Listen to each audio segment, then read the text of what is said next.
Hello, everyone. Welcome to Summer/Five's Overwatch 2 tournament. My name is Trey, My name is Neo. and we're so honored to have you here as we go through our Overwatch 2 tournament. And right before, just a quick shout out to join our Summer Splash Discord server to for more casual games. We have a bunch of casual games going on today and throughout the whole weekend. Um, Lots of giveaways going on in there, so do exclamation point Summer25 in chat for that Discord as we get ready to start game one here. Cal State Dominguez Cardinal versus Take TP. It looks like the composition from both teams are going to be reflective of perhaps a Symmetra TP going into the top window. It's a common TP to take on this kind of map, especially with these call and brawl comps, especially Hazard being able to dive onto the backline. Both are running a little bit of rush, especially with the Cassidy, the Kiriko, and the Lucio. Very standard backline, very standard just to help with any push on the backline, especially with Hazard compositions, especially with Marissa's lines. Absolutely. So here we go. We're underway. Game one here on Lijiang Tower, and there's the Sim TP just as you mentioned through the top here, and Cal State Dominguez going to take this point here. Looking like they're going to be able to take the first sort of contact on the point. It looks like, and there's a pick, but from Aloka onto Cassidy for Cassidy. Lychee is going to get Tracer as well. Both DPS are down here, and that's an easy fight win. Lychee is going absolutely nuclear on the Kiri, and that's an easy wipe for Cal State Dominguez Cardinal, and they take that first fight easy. Absolutely. I think it was essential for Cardinal to get that first contact onto the point, getting the TP in the window as quick as possible, let them take control of the fight in general.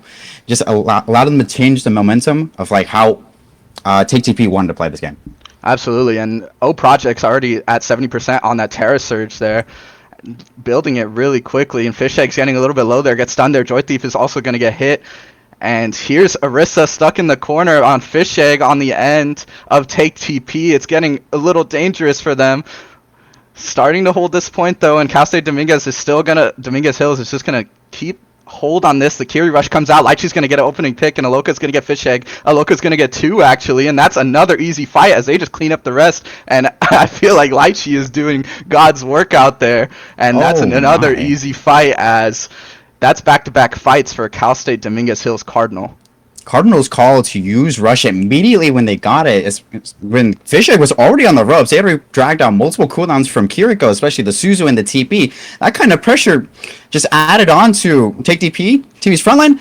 Absolutely decimated them. Joy Thief is going to swap over to the Sombra, and here's the Kiri rush from Huber on the end of Take TP. High Noon's going to come out from Cats. Can't really find anything. Looking for something. He's going to walk into the point, get stunned, and just can't get anything. Terra Surge from Marissa's going to come out. Aloka's High Noon is going to come out to counter. He's going to walk on out and get Cats. Get one for himself. Sombra's hanging around the point, and Joy Thief trying to get Hacks Aloka. O Project's going to take out extra slime, and Cal State Dominguez Hills finds himself up 3, and there's just going to clean up this fight. It's 84% on this first point.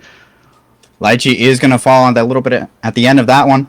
Yeah. However, Cardinal Hills are taking such dominance on this map. They're taking such good control of the main choke points heading onto the point instead of taking the stair steps. It's absolutely maniacal what they're doing right now. And here's the pick from Maximus onto Joy Thief. The Sombra goes down. The Terra Surge ult is going to come out. Isn't going to get anything. O Project's looking for something. Here's a Sim ult from Maximus. Trying to hold on to this point. Get this 100-0. Here's a Kiri rush from Lychee. Cats is going to go down. Fish Egg's going to go down on Orisa too. They're up 3. They're up 4. 2 left. It's just Joy Thief and Extra Slime holding on, and they won't. That's an 100-0 cap for Cal State Dominguez Hills Cardinal, and they take that one convincingly for round one. Absolutely decimated. 0 to 100 on the first map.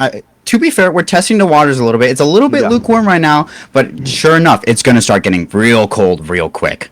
Absolutely, and just like you said, an absolute display of dominance there. I feel like Lychee was getting a lot of those final blows on those peeled targets from Aloka there, and just a really good positioning from Cal State Dominguez Hills to, like you mentioned, control those bottlenecks, control those points, and just completely decimate that first round as we head to round 2 of this map 1 here. Cal State Dominguez Hills versus Take TP. Absolutely. Wikitrix and Lightshare are taking a lot of dominance, especially being in the backline. Wikitrix allowing old projects to come in faster and just take more space in general, but it looks like the opposite's happening right now. Yeah, and we're going to have a few swaps on the other side. Cats is going to swap on over to that Sojourn gets real low there. Baptiste is going to come out on the side of Hubert instead of the Kyrie, as well as Symmetra from Joy Thief, as Cal State Dominguez Hills just tries to get a little bit of pressure, and there's the opening pick onto Extra Slime from O Projects, making themselves and their presence felt. That's an opening pick for them. O Projects a little low, but it's going to be good, and Cal State Dominguez Hills is going to take this point to start this round 2. That was actually a lot closer than I would have expected. Oh, Project's falling a little bit low there, but able to peel back, get a little bit more support from Lychee, and then taking the hit onto Extra Slime sealed the deal, letting them take over the point, and Fish Egg just having to drop back, making sure no one else dies in the process. They are regrouped now, so we're going to see a little bit more of the control here. Yes, MTP and the Bastion window's going to, the Baptiste window's going to come out in front of that TP, but Lychee's going to get the pick onto Extra Slime, and Take TP find themselves down 2. No supports, but Cats is going to get Lychee. There's just 1 support left, and it's Wiki Tricks on the side of Cal State Dominguez Hills. Arissa's going to come down to half, Fish Eggs go down, and so does Cats, and that should be, and it will be, another fight for Cal State Dominguez Hills. That's 4 fights straight for them. And there's a little bit of action going on the point, and Joy Thief is going to get staggered by Aloka as well. Maximus falls off the map. Absolutely. Just an utter display of how regrouping is going to help Dominguez Hills just control a little bit of what they want in the later rounds. Oh, yeah. Projects fell a little bit low there, but he was able to peel back again to Lychee, and that let him group up. Even though Lychee died, L Projects had more than enough utility to even come back into the fight and be able to dominate a little bit more of that control point.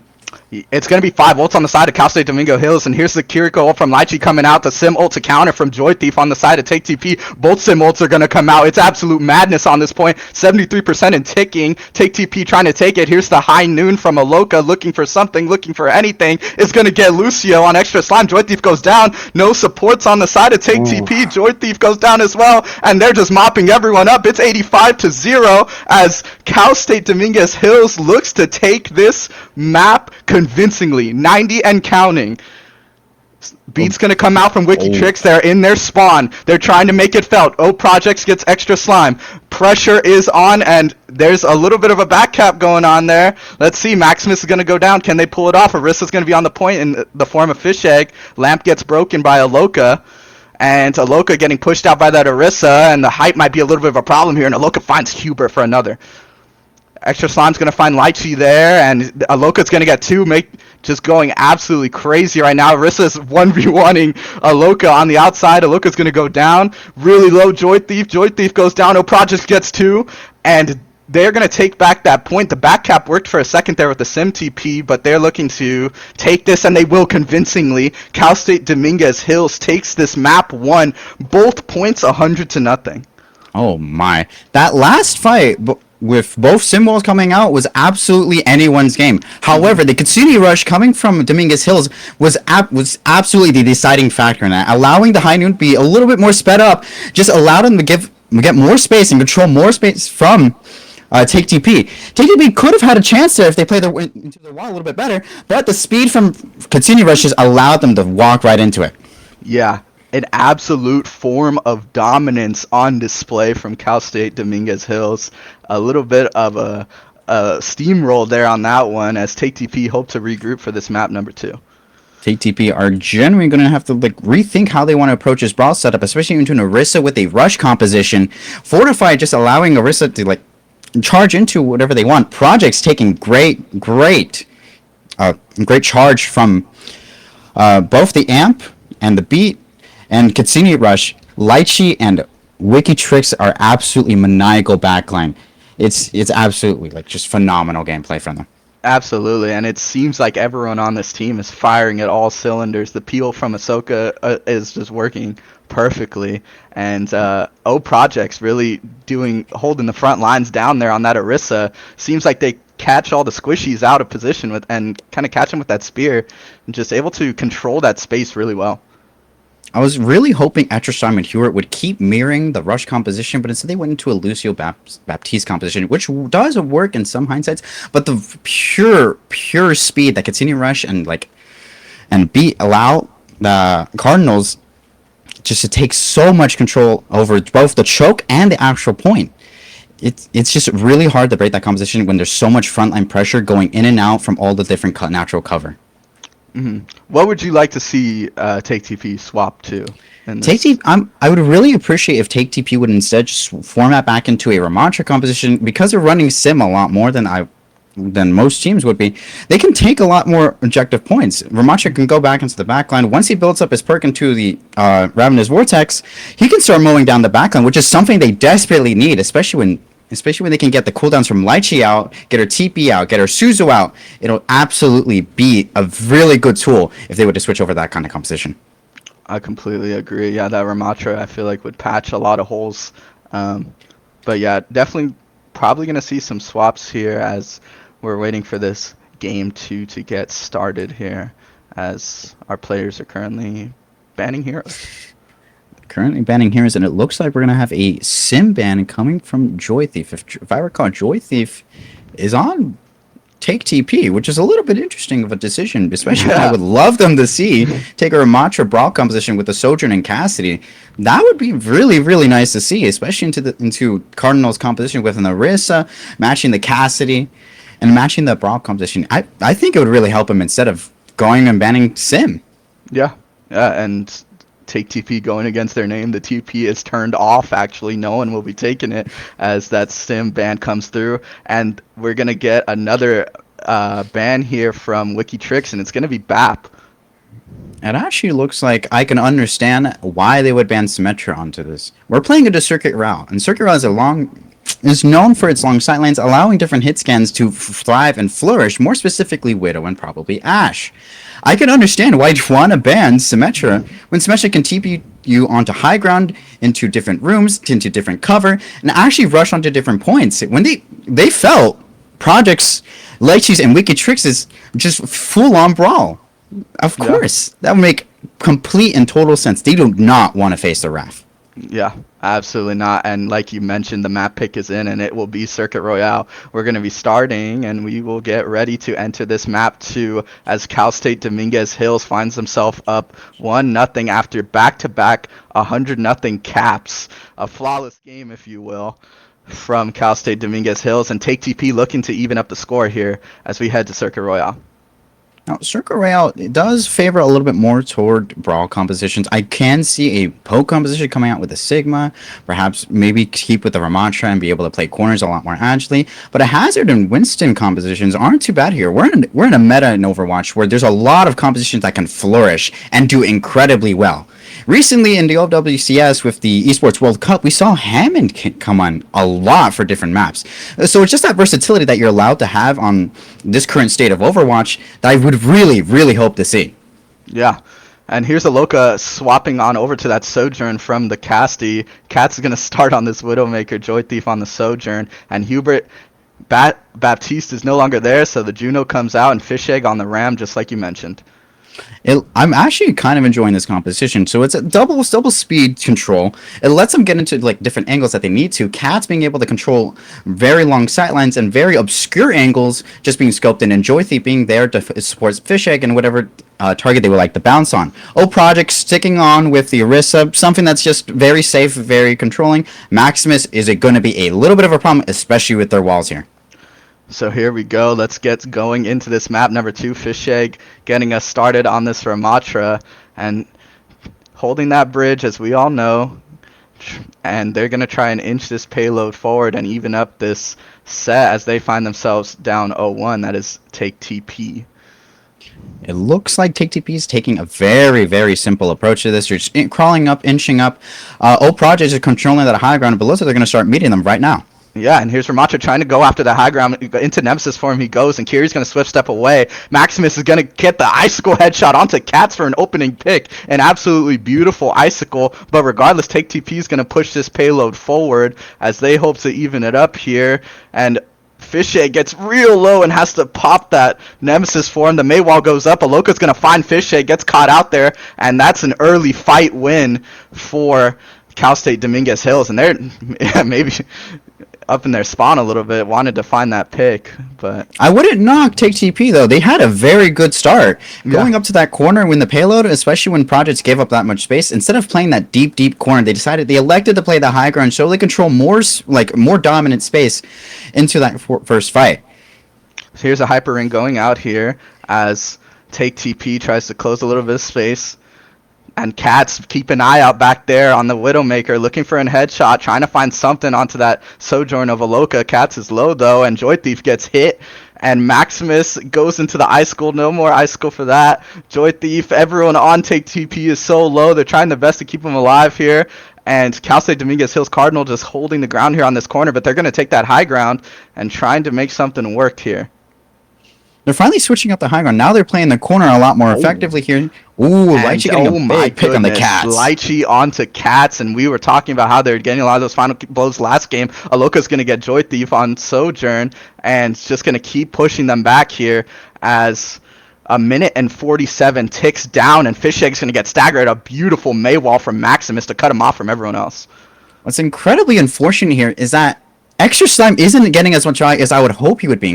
Look at the ult differential here. Wicked Trick is already at 80%. Hubert's actually continuing to have more and more value, especially getting Orbital down much quicker. Lychee does have Continuing Rush available, but they get that a lot quicker, as we've seen in past matches. Yeah, absolutely. O Projects gets the spear onto Joy Thief there, gets him real low. It gets real scary. Maywall's going to come up. They're looking to take this high ground again. 3 ults on the side of Cal State Dominguez Hills Cardinal with Sojourn and Lucio to follow. And here's a huge Terra Surge. It pulled a lot in, but they quickly walked out. And here's Annihilation from, Nemesis from Ramatra. He's got Annihilation now, but they're not going to need it. Overclock's going to come out, and Joy Thief is cleaning everyone up right alongside them as Fish Egg. And that's a huge fight for Take TP as 55 seconds tick down.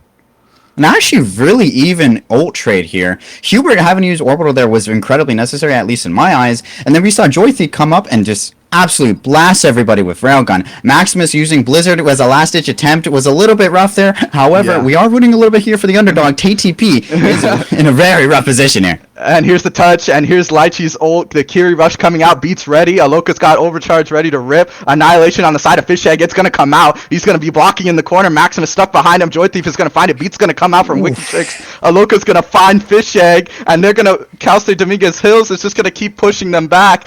The high noon's going to come out from Cats, but the back cap from Sojourn so close, 1 meter away, and that was really scary for a second. Cal State Dominguez Hills pivots. O Projects gets 2. The beat's going to come out from Extra Slime, and that should be all she wrote for this defense. And a beautiful first half from Cal State Dominguez Hills Cardinal. That touch comes in beautifully, and they don't even get a checkpoint. Absolutely. That was a lot better of a match than we saw previously on Lijiang Tower. Circuit seems to be more of a comfort tool, especially with the competition they're taking. They switched up the competition to be more of a Sojourn Cassidy because they want to go more into the brawl. Cats on the Widow, it was good idea. It was a good idea at first, but they weren't getting too much value. Thankfully, they did switch over to the Cassidy, getting them a little bit more value, especially into the brawl composition. Going into Orisa, getting out Fortify as much as possible is the key here if they want to be able to take down O Projects.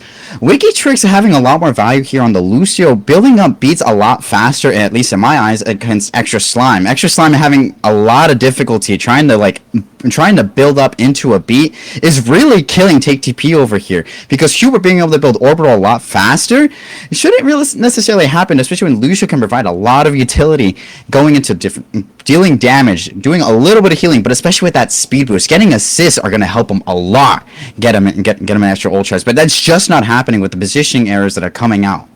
And we're going to have some swaps on the side of Take TP. Cats is going to swap on over to Ash, and here's Extra Slime on Zenyatta here, trying to just peel away at that Orisa, and another swap on the side of Cal State Dominguez Hills. Aloka's going to swap over to Hanzo, and O Projects is going to swap to Mauga.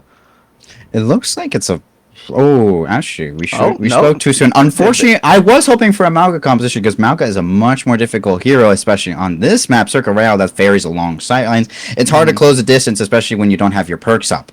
Absolutely, and as you can see, O Projects gets down to half immediately, and so does Aloka, trying to kind of feeling that pressure from the Ashe a little bit more, and those hit scans up on the high ground. Aloka's real low, but here's the spin and the Javelin from Orisa, trying to close a little bit of that gap. They're going to go for that high ground. The May wall is no good, but actually, yeah, it blocks in Cats. Cats gets real low, and O Project's going to push them off of that high ground, and they're going to just take this space, and oh my goodness, Fish Egg gets dropped.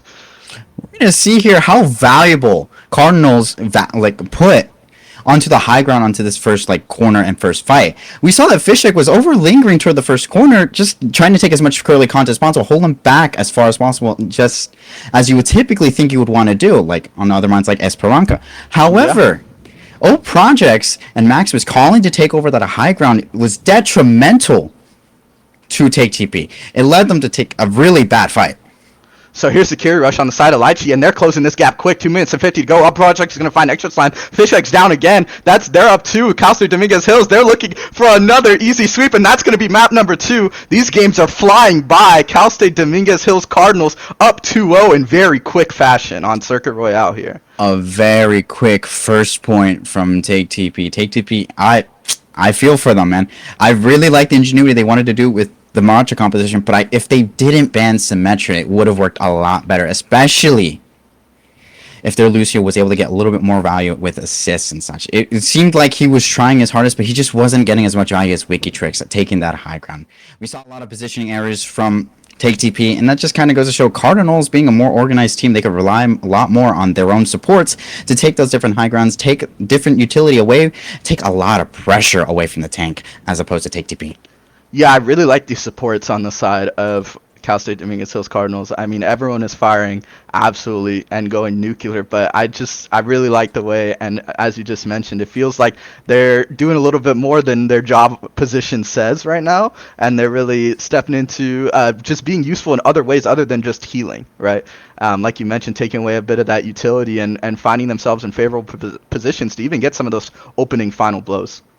Exactly. That's just the beauty of Kiriko. You have your TP and your Suzu, so whenever you need to, you can get out of difficult situations, especially when you build your double TP perk. You can play super aggressive into brawl compositions, and you don't even have to worry about a thing. We also saw that Lychee just wasn't just doing damage. They were also healing. The amount of Kitsune rushes we saw come out from Lychee was absolutely crazy. They almost double the amount of ultimates that I think Extra Slime had on the Lucio. Yeah, absolutely. So Cal State Dominguez Hills Cardinal will move on in very quick fashion here onto Absolutely. they will move on to play the UC Riverside Highlanders next in our winners quarterfinal. Man, that was a really good match. I Yeah. am curious for our next match, though. We do have Snaketopia going up against D1 Haters, and the Hornets going up against FSU Overwatch. The winner of those two matches are going to advance, and that's going to be the next match, if I recall, correct? Yes, absolutely. Yeah. So I believe we'll be waiting for a result from that match. Exactly. So we'll be right back in a second here as we come back soon with the winners of the Snaketopia and D1 Malga Haters and the Hornets and FSU Overwatch. So we'll be right back and stay tuned.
Welcome back, everyone, as we get ready for our next match here in Summer Splash 5. Overwatch 2 double elimination, Snaketopia versus the Hornets.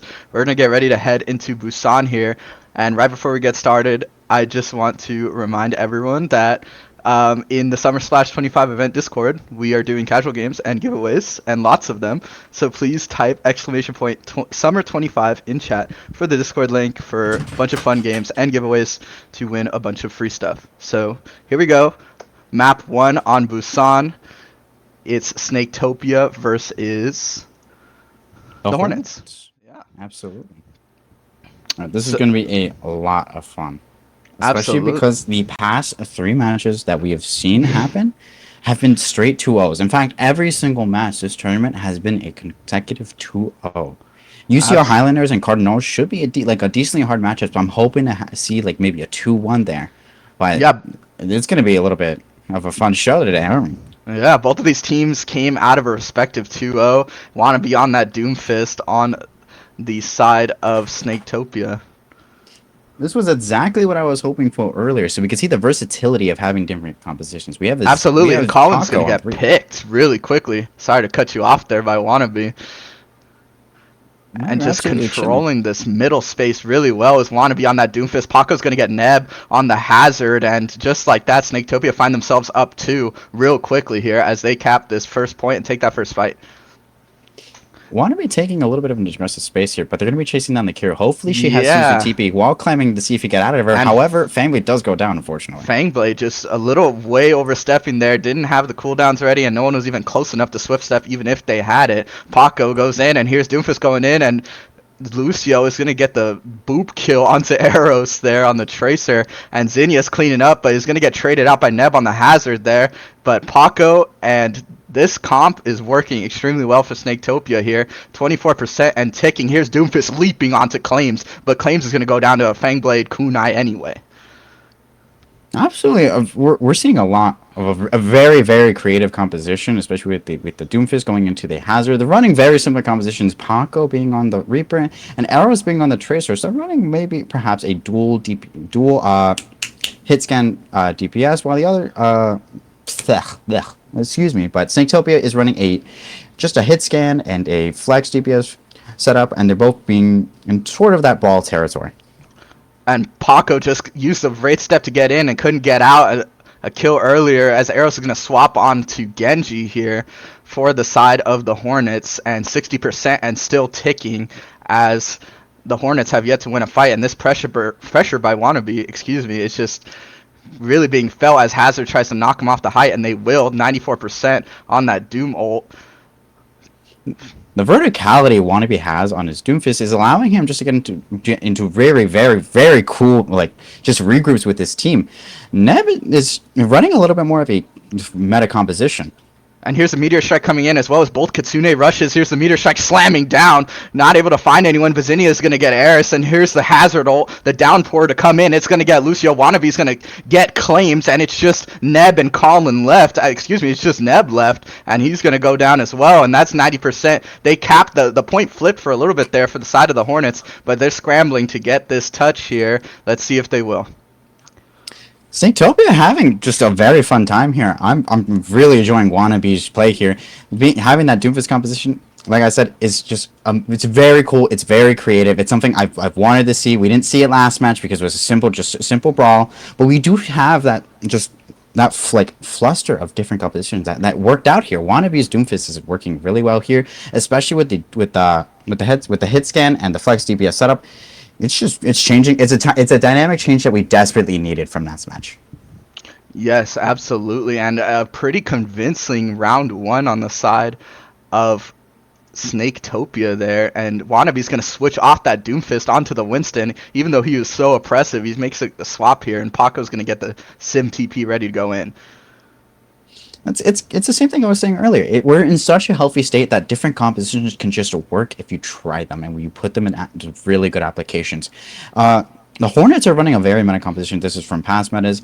It's a simple comp. It's including Freya now. So with the long sightlines and the different angles that you can play with Freya, it's gonna allow them to take more aggressive angles, especially just rain down heavy fire. Claims is going to claim Lucio on that side with the kunai to the noggin. Wannabe almost got caught out there by Neb on the hazard earlier, but gets out. And just like that, Snaketopia find themselves down 1, and the Hornets are going to take this initial cap here. Stuck in this bottleneck a little bit is Wannabe and his team of Snaketopia. And a little bit of an early pick there on the side of Lucio, and there's Neb going down, gets bubbled off by that Winston bubble and just can't do anything. Zinnia's going to get 2. Wannabe's going to get another. They're up 3 as the side of Snaketopia. They're going to flip this point back to their way. That was a really like decent engagement that we saw from Wannabe going on to Neb right there. Just cutting him off with the Winston bubble, making sure he doesn't receive any sort of healing, especially in the brawl backline they have with the Kiriko and the Lucio. It's actually coming out really well. Fangblade building a lot more charge than Claims is. Despite Claims, we've been seeing Claims do a little bit more damage here and there, but it looks like Fangblade just doing a lot more healing than he is.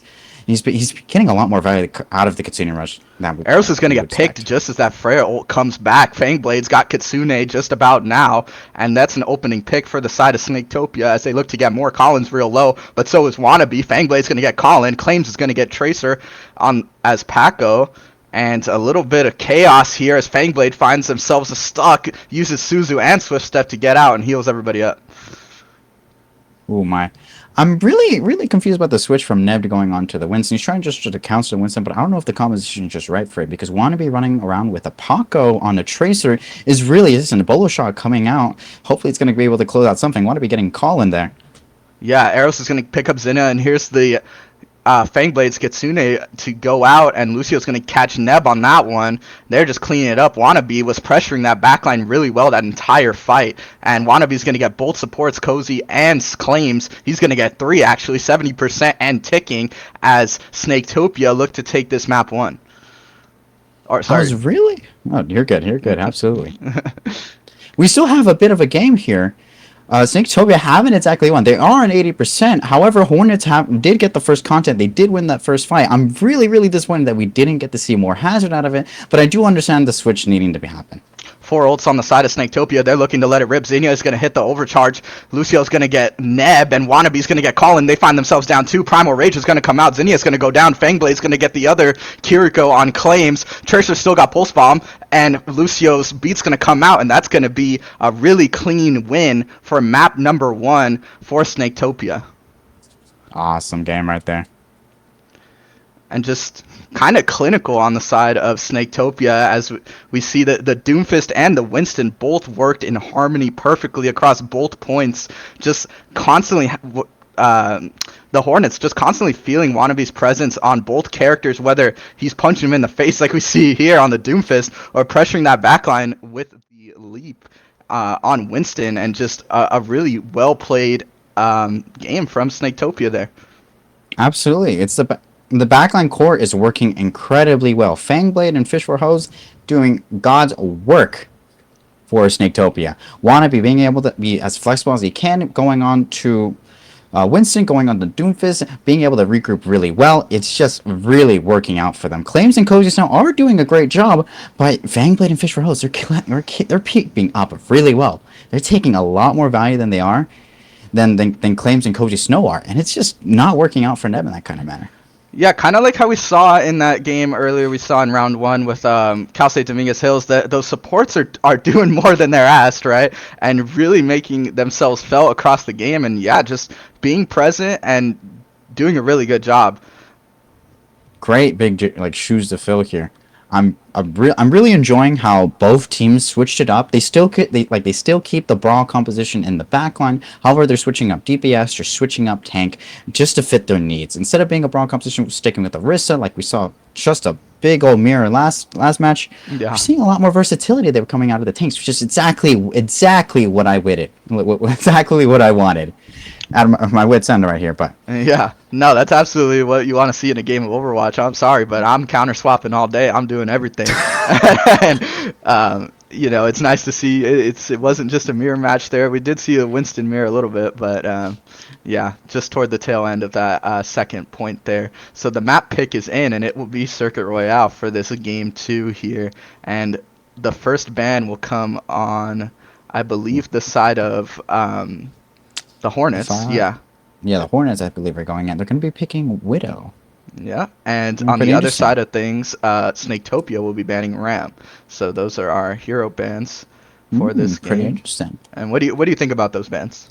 I'm pretty chill with those bans. I understand the widow ban. You don't want to deal with any like just random shots into your backline. You don't want to deal with calculated shots on the angle that you can't necessarily cover. I mean, you are going to be running a more so of a dive composition with Hazard and Winston being in the pocket, but you might want to play a different game on Circuit Royale, which is something I can understand. You're going to be running maybe Sojourn, maybe Ash, maybe May, like we saw earlier, being able to get onto the high ground as well as they did. I'm hoping to see more Symmetra. However, Ramatra was banned, so it's going to be maybe an Orisa match here, just depending on what Wannabe and Neb feel like doing. However, the same core for supports is going to be generally useful here, especially if you want to get in and out of different TP spots, in and out of different high ground areas, and in and out of different open areas that you just don't want to be caught on. So the winner, if um, Snaketopia takes this, they're gonna look to move on to our winner's semifinal here.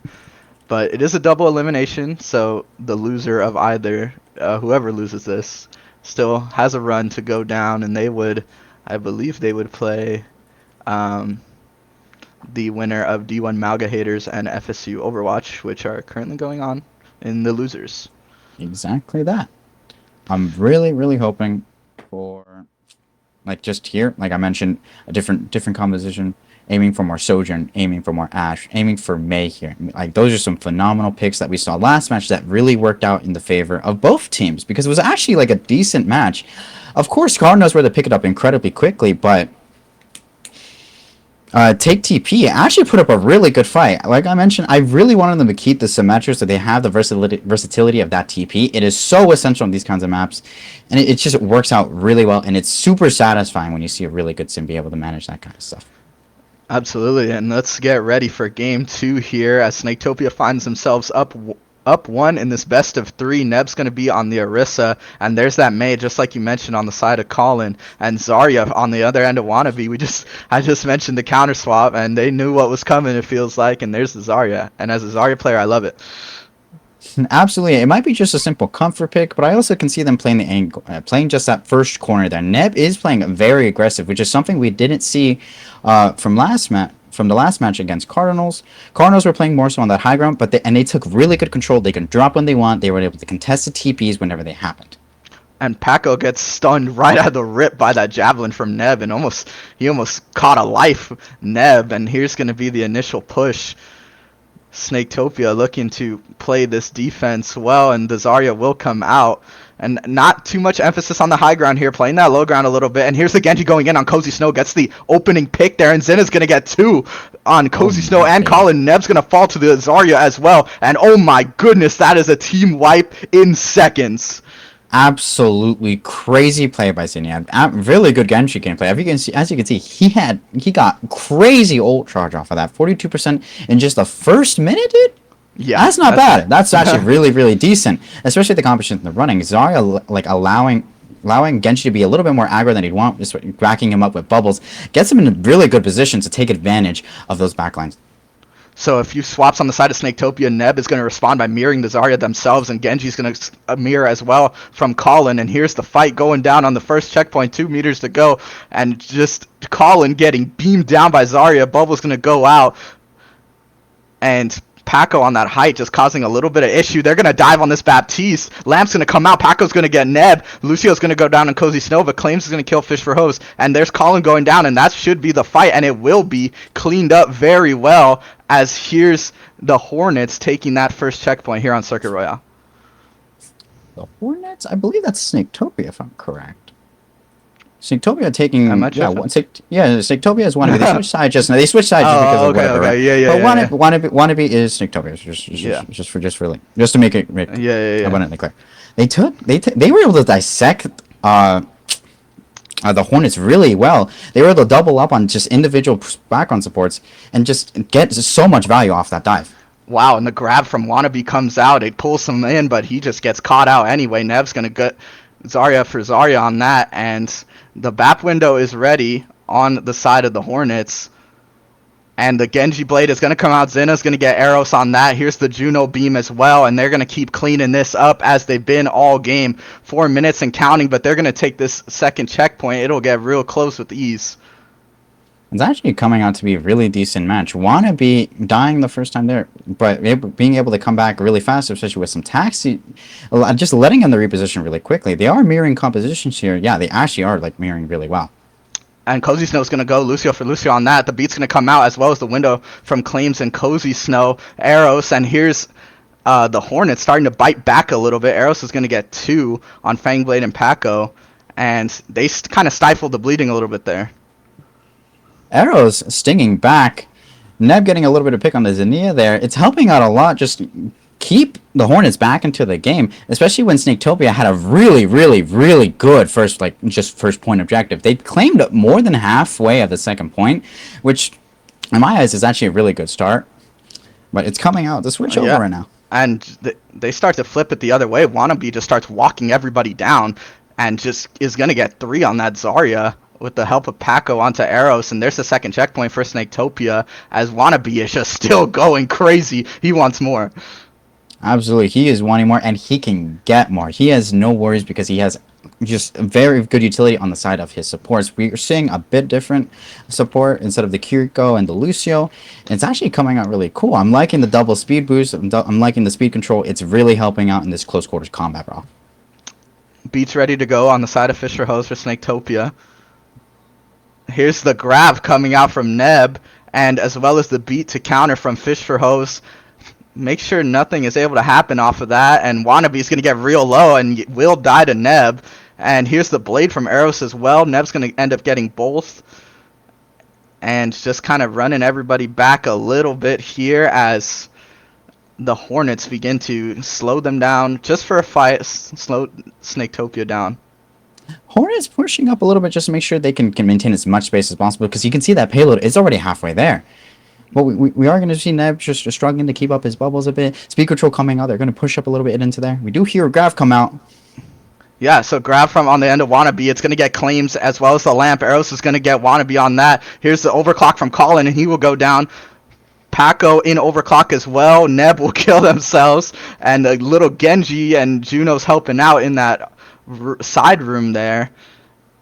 And Absolutely. there's Snaketopia taking that fight, trying to get this full cap with 3 minutes to go.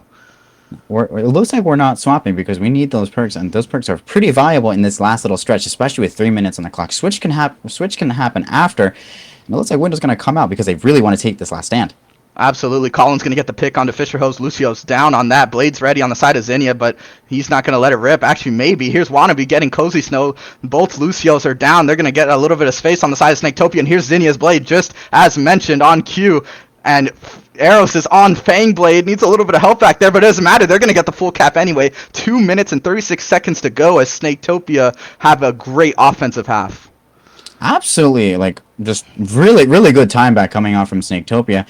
We're seeing similar comms, just differences coming out from the supports, especially running the Baptiste into a Lucio Juno, which the speed control is something I'm liking here. It's very, very, very solid. It's very safe. It lets you take aggressive pushes and first initiations, which we're seeing a lot of. Snaketopia is initiating a lot more than the Hornets are, and their win rate on those initiations are actually pretty decent. Cozy Snow and Claims, they're doing pretty good effort, especially with Baptiste being able to build up those windows well, and Colin taking advantage of being able to burst down squishies into the backline after farming a charge off of Wannabe. But the speed control is something that just can't be denied, that it's really impressive in these kinds of matchups. Yeah, absolutely. In that rush down, they're just really feeling both the hyper ring and that speed boost at the same time. It's just a lot for the Hornets to handle. And no swaps just yet on either side. Both teams running it back, same comps. Let's see if anything changes. But, excuse me, you might see maybe a little bit more emphasis. Oh, and here's some swaps on the side of the Hornets. Claims is going to head over to the Alari and Eros on the Hanzo. It's going to be a little bit of an Oh, interesting first point, but let's not speak too soon. We're going to be chilling right now. It looks like they're going to Neb is going to be checking the same. They're going to be calling just to make one simple change. It's going to be Eros onto the Hanzo, which I know is going to be able to abuse the backline a little bit. He's able to just beam him down with his arrows and just take a lot more poke than they would like to take. so let's see how the Hornets respond after that full cap on the side of Snaketopia here, and see how Snaketopia can hold on this defense to try and move on to the winner's semis here, as they find themselves up 1-0 on the Hornets. Something I'm noticing here is that the more organized teams are coming up to pick high ground, and they're allowing the other team to come to them to take that initial contact, which allows them to have more time to plan out their counterattack and see how much space they want to give. And Paco's going to fall real quick on the hands of Eros' dart. And just a nasty headshot on that to get the early pick. Some really good ult charge and trying to build that dragon quickly.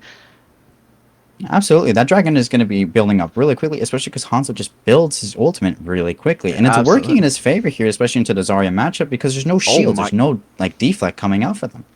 And this Hanzo swap from Eros has proven invaluable so far. Is 2 for nothing there as he gets Fisher Hose on the Lucio. Baptiste window almost ready, and so is the Dragon. Here's Paco going to get Cozy Snow. Colin's going to go back and get Zena, and Paco's going to get 2 on both supports. Really going crazy on this Sojourn here, and Neb is a little bit caught out, a little bit isolated. Paco's going to get Colin as well, and Paco is just everywhere this fight. He's going to get another on Eros. Absolutely, it's an incredibly solid defense. Eros does have the dragon up now, but unfortunately, Neb just hasn't gotten as much value as he would like to be. That's why I'm saying that double speed control is vital for Zarya, so he can get more close and up and personal. However, Wannabe and Snaketopia are taking really good charge of the space they already have. Here's Neb closing the gap a little bit. Here's the Juno ult from Fangblade coming out. Fangblade's going to catch Colin with the rockets there as they're going to keep pushing them back. Fangblade's going to get another. Eros is going to kill Genji on Zinnia as well, though. And just able to push them back further. Lucio's going to find Eros on the stagger. They're trying to get more. Might start to overstud. Oh, Fish for Host finds Cozy Snow on the Lucio. He's going to try and get out of there. And wow, what a beautiful stagger. Lucio on Lucio crime on that one. 3 ults ready on the side of the Hornets. It's looking really tough here. However, ult economy is proving to be pretty decent. Fangblade using Orbital to win that fight just confirmed it from. However, Hornets have a really, really good ult economy. They do have 3, and they have 2 more coming up. But we do have 4 coming on the side of the Hornets. Go for it. Here's the Dragons and the window coming out from Eros and Claims respectfully, and Zinnia is going to come back with the Genji Blade to be countered by Cozy Snow's B. Eros is going to find Zinnia. Fisher Hose is real low. Wannabe's grab is going to come out. Eros and Claims are going to find themselves one respectfully, and Beat's going to come out from Fisher Hose. Paco's on overcharge, and you know what that means. He's going to get solo grabbed, though. Neb's going to find him, but it doesn't matter. Paco's going crazy anyway. Ooh, coming down to a 1v2. Neb is going to back out because he's low in HP. Able to grab the mini right there and just back up in a little bit of space. But that is going to let Snaketopia just reclaim the space and allow for a small reset. They do have double speed control up and ready, so whenever Wannabe wants to jump in, he can. And the regroup does happen right now. 30 seconds left. 30 seconds left, absolutely. And here's the Mei swap on the side of Zinnia going in with the bubble. Here's the overclock on the side of Colin trying to make something work. The lamp's going to come out as well. It's going to get shot down by Fangblade here. And Mei Icicle's going to come out. Eros is going to find Fish for Hose. He's been nuclear on this Hanzo. Going to be real low in the back is Fangblade. No supports on the side of Snaketopia. And just like that, the Hornets, barely able to squeeze out this final fight. They're going to get that point just when things look grim. They're not done just yet. The Hornets put up a really, really excellent fight. They're able to dissect the backline from the front line on Snaketopia. Wannabe getting caught in a really, really weird angle, more so toward the ledge, while Fangblade and Fish for Hose were more so in the backline, helping out Zinnia and Paco. Ned was able to push in really hard and pressure out Wannabe, so he was just really far away from his supports.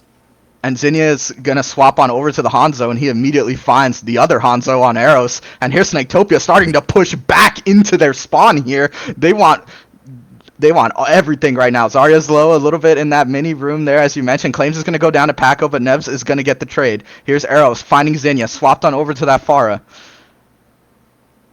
They didn't ban Pharah. They banned Widow and Ram. That's something I had to remember. Yeah. Last match they banned Pharah. Last match they do have Pharah. Yeah, and Exactly, exactly. Last map. here's the Fang Blades ult on Juno to come out, and Snaketopia are just staying aggressive this whole time. Fish for Hose is going to find arrows with the boop somehow, and claims is going to get Fang Blade. And here we go. The lamp goes down. Zarya on the stairs, and Wannabe's going to fall as well. Lucio trying to get the other Lucio, which is Fish for Hose and Cozy Snow. 1 minute to go as they're halfway to the next checkpoint is the Hornets. Three ults on the side of the Hornets here, Window, B, and Grav, respectively, and just Overcharge for now on the side of Snaketopia, but that Grav and the Dragon are close. It looks like Wannabe is going to be taking the first contact here. I'm really hoping Snaketopia's first initiations are better than the Hornets' defenses when it comes to countering back those initiations. So here's a Grav on the side of Neb, and Paco used his overcharge but couldn't find anything. Eros is going to get 2, killing the 2 sucked inside that Grav. Eros is going to get 3 on Fish for Hose, and he's just all over the place. Another's going to get cleaned up by Neb on Zinnia, and that's a really quick fight to take that second checkpoint. Wow. The Hornets have absolutely switched up. Now they're taking a lot more aggressive fights and dissecting the backline from the front line a lot more. That Grav from Neb absolutely allowed Eros just to rain down fire onto that Graviton Surge. And the barrage comes out from Eros. Is only able to find Fish for Hose, and Paco was really low, but able to clean up Eros there. And 2 ults on the side of Snaketopia, 1:40 to go, and a great bite back thus far from the Hornets. After it seemed like they're getting pushed around a little bit on that first point, almost Snaketopia almost fully held that first point, but doing a really good job of responding here. And BAP, Window, and B are still ready to go here. Overcharge almost ready on the side. Overclock on the side of Colin. Here's Grab from Wannabe. And Cozy Snow's beat to counter. Ooh. And the Grab Dragon. Wow. Fangblade cleaning it up. And it's still an even fight here, but things are getting real messy. Zarya's Wannabe really low. Beat's still ready. Doesn't pull the trigger on it. And Neb's going to claim Wannabe's life on that. Fangblade's going to go down as well. And that's the fight for the Hornets. 55 seconds to go as they look to full cap and send this to overtime. This swap from Eros into the far is proving to be really, really well. Like I mentioned before, he's able to rain down fire onto the team that only has Paco and Fangblade to deal with it. Wannabe have an emergency switch over to Reinhardt just to be able to contest that little last choke, have a barrier to protect himself from Eros' fire. But I don't know if it's going to be working too well over here. Overclock from Colin's going to come out, and so is Fisher Host beat to counter. Wannabe's in there as Ryan claims his life so bad. Can't find it. He's real low. Going to have to step out. Zinnia's going to find Colin as Snaketopia find themselves up 1. No, it's an even fight with 17 seconds left remaining on the clock here. The fight took itself outside just for a second here. Zinnia's going to find Eros with a beautiful shuriken to the head there, and here's the grab on the side of Neb. It's going to get Fangblade. It's pulled Ryan in as well. The railgun's ready to rip on Paco. He can't find anything, though. Colin's going to get Zinnia. Neb's going to get Wannabe, and we're going to head to overtime with that. And wow, what a very good response from the Hornets. Even though, I mean, Eros' swap on the far was just phenomenal. Absolutely. I think that was just really, really good. This clutch up from the Hornets. The Hornets having a good swap onto the far, just being able to rain down individual targets where Wannabe Zarya can't necessarily bubble and protect. That's why he swapped over to the emergency Reinhardt, especially for that last choke. That last little, just like tiny barrier is just enough for his shield can just block a bunch of the incoming damage. However, Eros taking really good angles up in the sky, being able to rain down fire onto the backline where Wannabe just can't protect the team, is leading them to come into this overtime. I think it's really, really, really nice. So here we go, headed into overtime. Snaketopia finds themselves with 3 minutes and 36 seconds on the clock, courtesy of that gorgeous first half, but a really good response, as we've talked about, from the Hornets to send this game into overtime. So let's see what they can do on the offensive side. Absolutely. 1 minute on the clock for the Hornets and 3 minutes 36 on the clock for Snaketopia. It's going to be a really, really, really tough attack on for the Hornets. However, I'm pretty confident, especially if they keep arrows onto the far, because all Snaketopia have to counter that is it's just a sojourn. And Colin's going to swap on over to the Freya, and Cozy Snow's going to deploy the pharmacy, and we're seeing it. Let's see how it works here. Raining down hell onto Snaketopia and trying to make something happen here. Zinnia on Genji's going to try and find something with a bubble on him, but can't. As they slowly inch forward here in this overtime. My guess was right. Arrows keeping on to this Pharah is really, really good. You saw the first engagement, he was able to just knock a bunch of individuals off of that high ground, giving Neb a little bit more space and more room to work with. Yeah, and the Hornets realizing that Eros was the key and enable him with this pharmacy. There's a fight going down under the bridge here. Is a little Zarya v Zarya action. Neb's going to find themselves pretty low there, trying to stay above half, trying to stay above health. He's going to find him in that little mini room there. The lamp goes out just to save his life. 9 seconds and counting on the clock as Snaketopia tried to hold strong here on this defensive half, trying to find anything, and it's overtime as the Hornets try to hold on to this cart for dear life. Zinnia almost gets caught out, and he will by Eros. That's an opening pick, and this pharmacy just raining hell on them.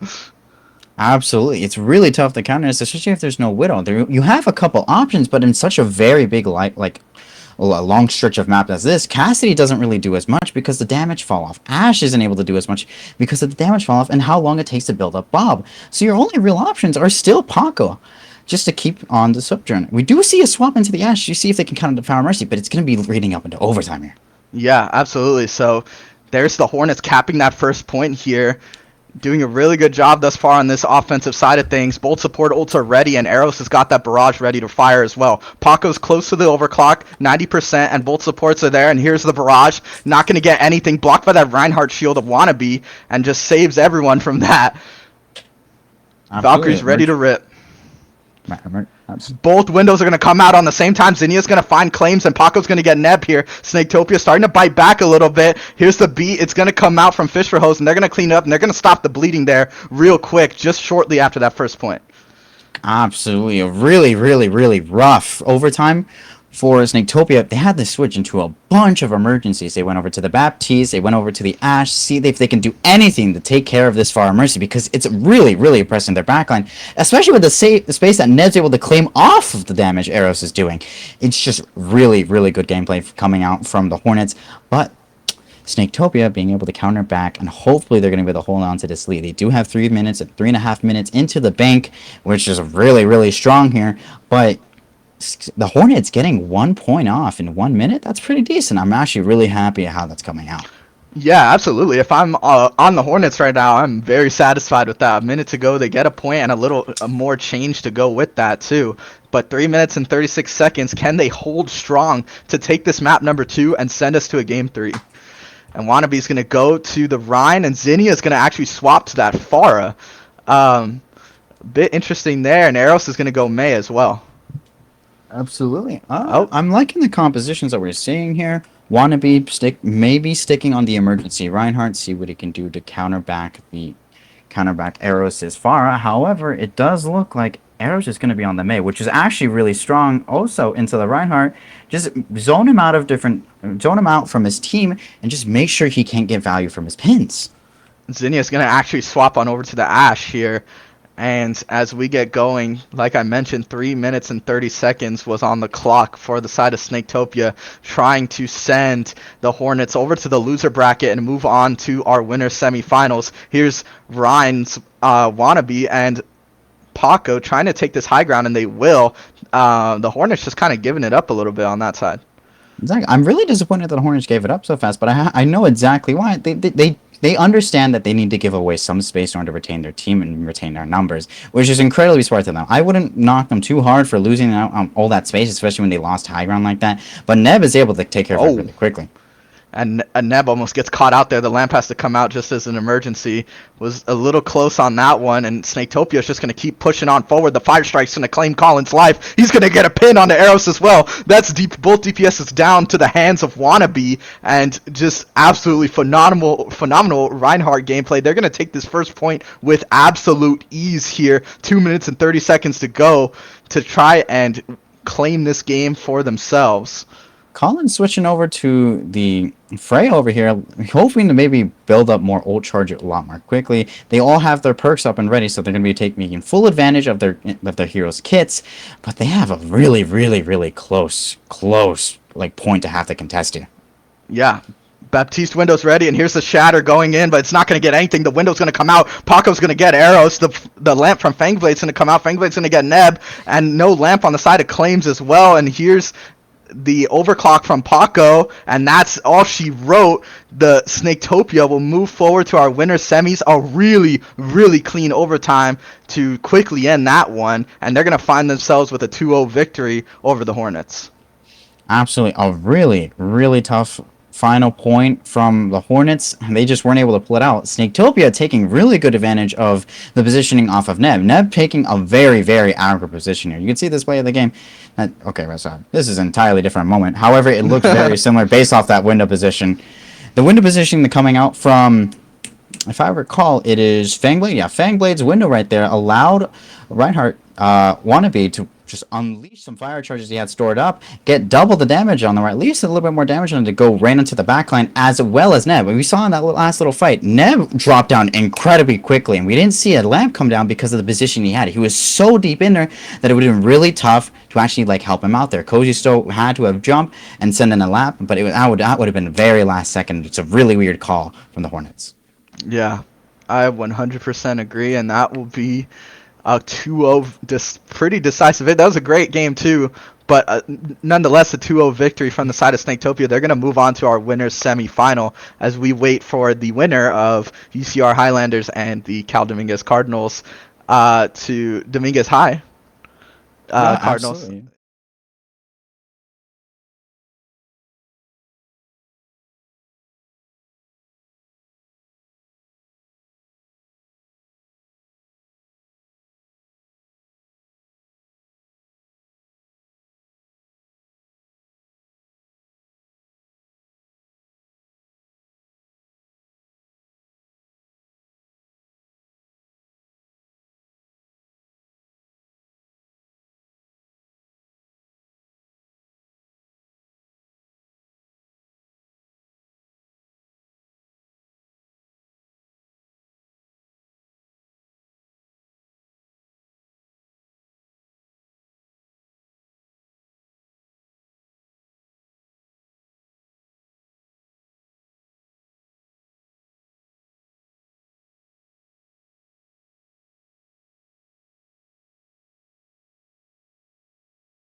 Back everyone to Summer Splash 25, our Overwatch 2 double elimination tournament as we head into the winners semifinal, Greasy Piggies versus Sea Sun Black, map 1 here, and should be in for a good one, as you've been saying, right, Neo? Oh, we're in for a very good one. Both of these teams have a bit of season in them, especially with Greasy Piggies. Greasy Piggies having ketchup and mac and cheese, so both players off Season's rosters, but they're going up against their own rosters, Season Black. Should be real interesting here, and as we get ready to go here on this map 1, catch up on the wrecking ball, and you love to see that. You love to That's see it.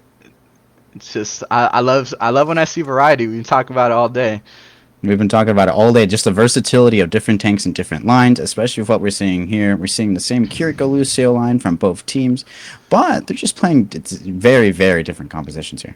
He baited me. There's no wrecking ball. He's Ram instead. So Ketchup's gonna go to Ram. Can't believe Bun's this. gonna head on over to the Tracer as we get ready to rock here in this winners semifinal. Greasy Piggy's taking the high ground on the first one just to make sure they can assure this space and be able to jump on anything, especially since Ketchup's Ravenous Vortexes are going to be able to do a lot of damage onto Squishies when he ties the right target.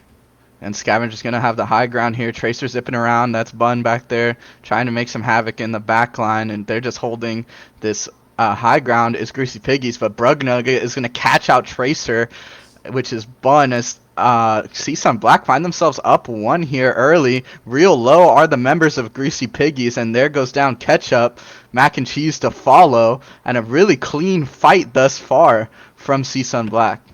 Exactly. A really, really clean fight, especially since that first pick on to, if I believe it was Bunny. Brown Nugget is the subject of a Cager video, which is very, very educational, just FYI.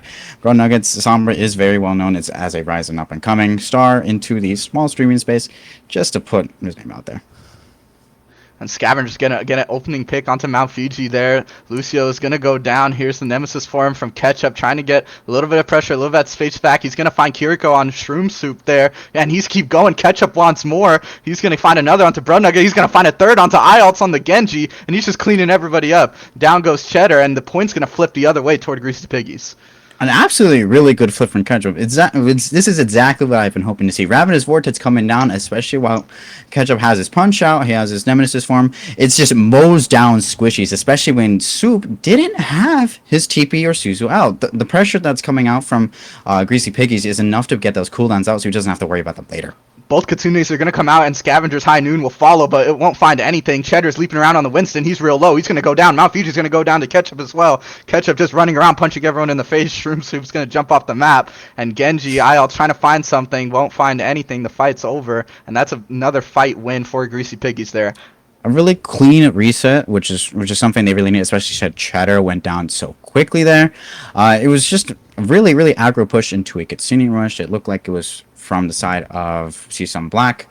Unfortunately, it was a missed time, and it led to them needing to have a really big reset.